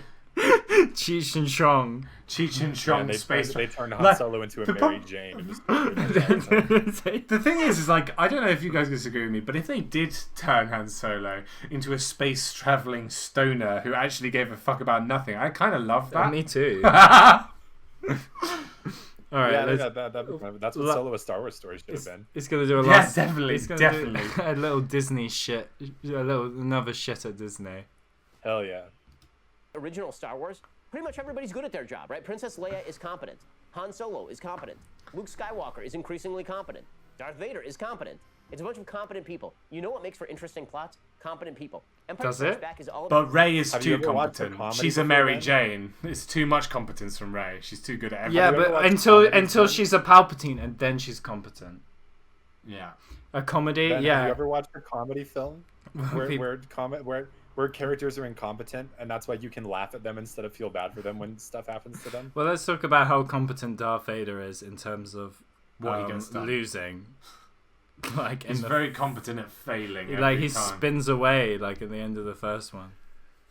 Like I mean, how competent is Luke? I mean, Han gets himself. I mean, we've already Han- said, yeah. Han gets frozen.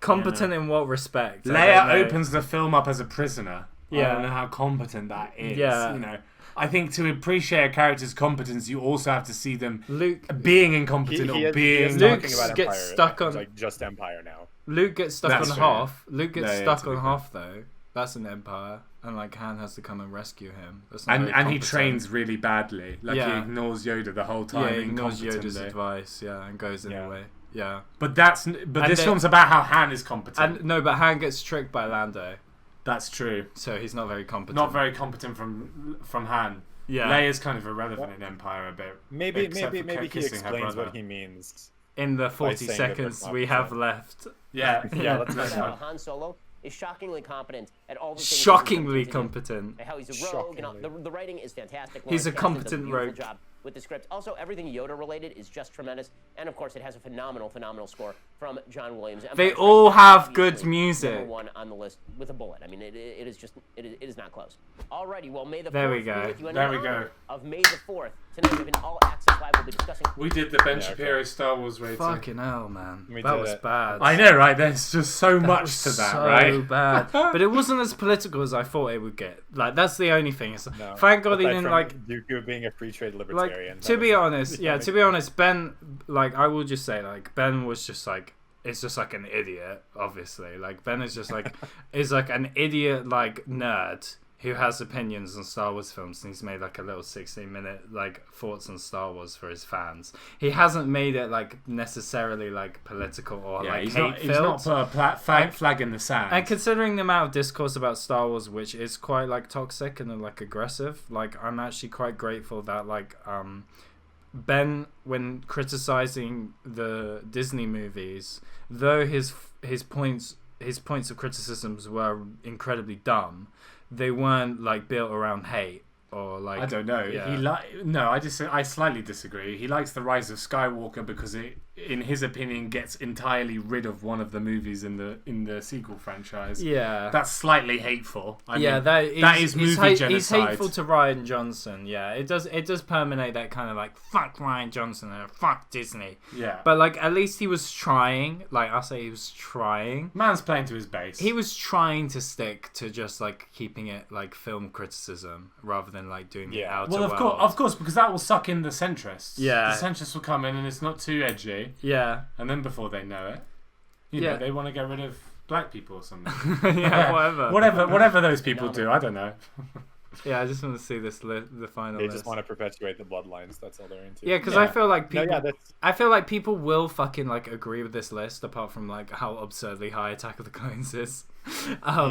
But I think if Rise Attack of of the Clones Skywalker as is well. moved down here, I think most people would fucking Last Jedi is a bit like obtusely low, to be real.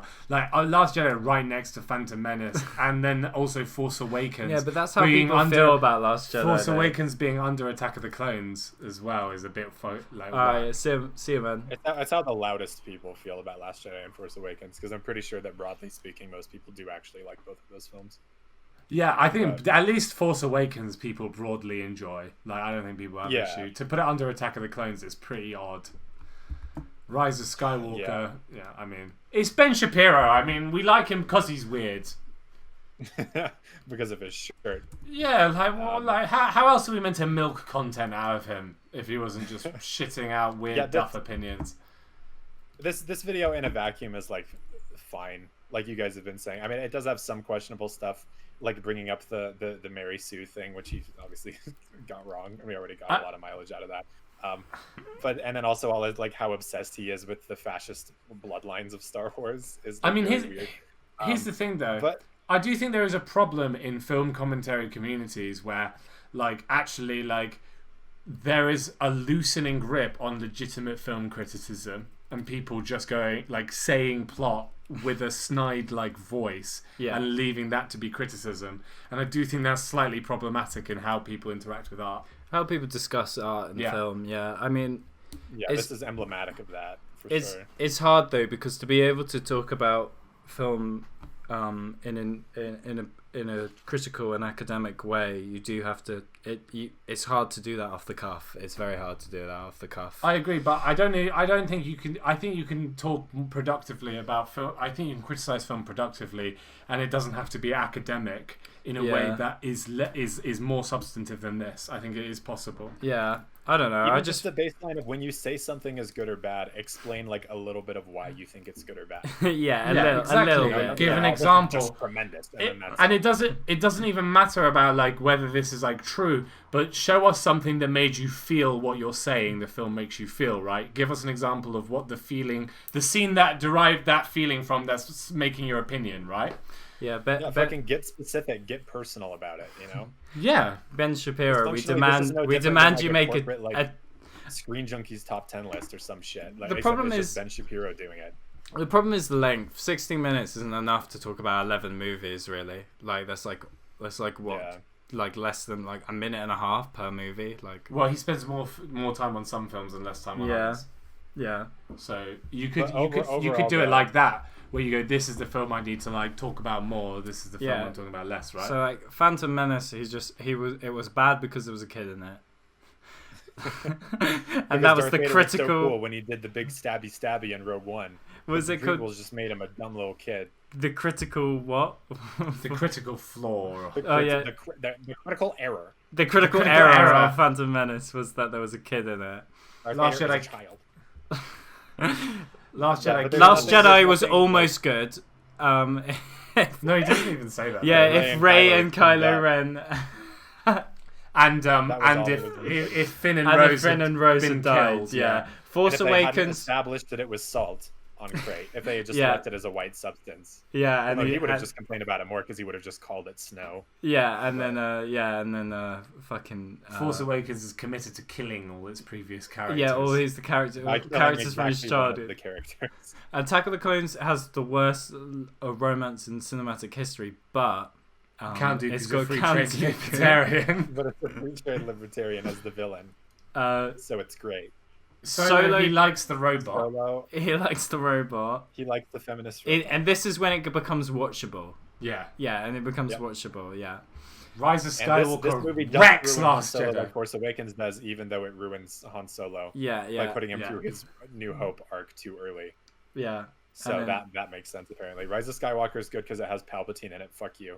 Yeah, Yeah, and it kills Ryan Johnson. And it kills Rian spiritually. Johnson. It hits on Last Jedi. it retcons everything.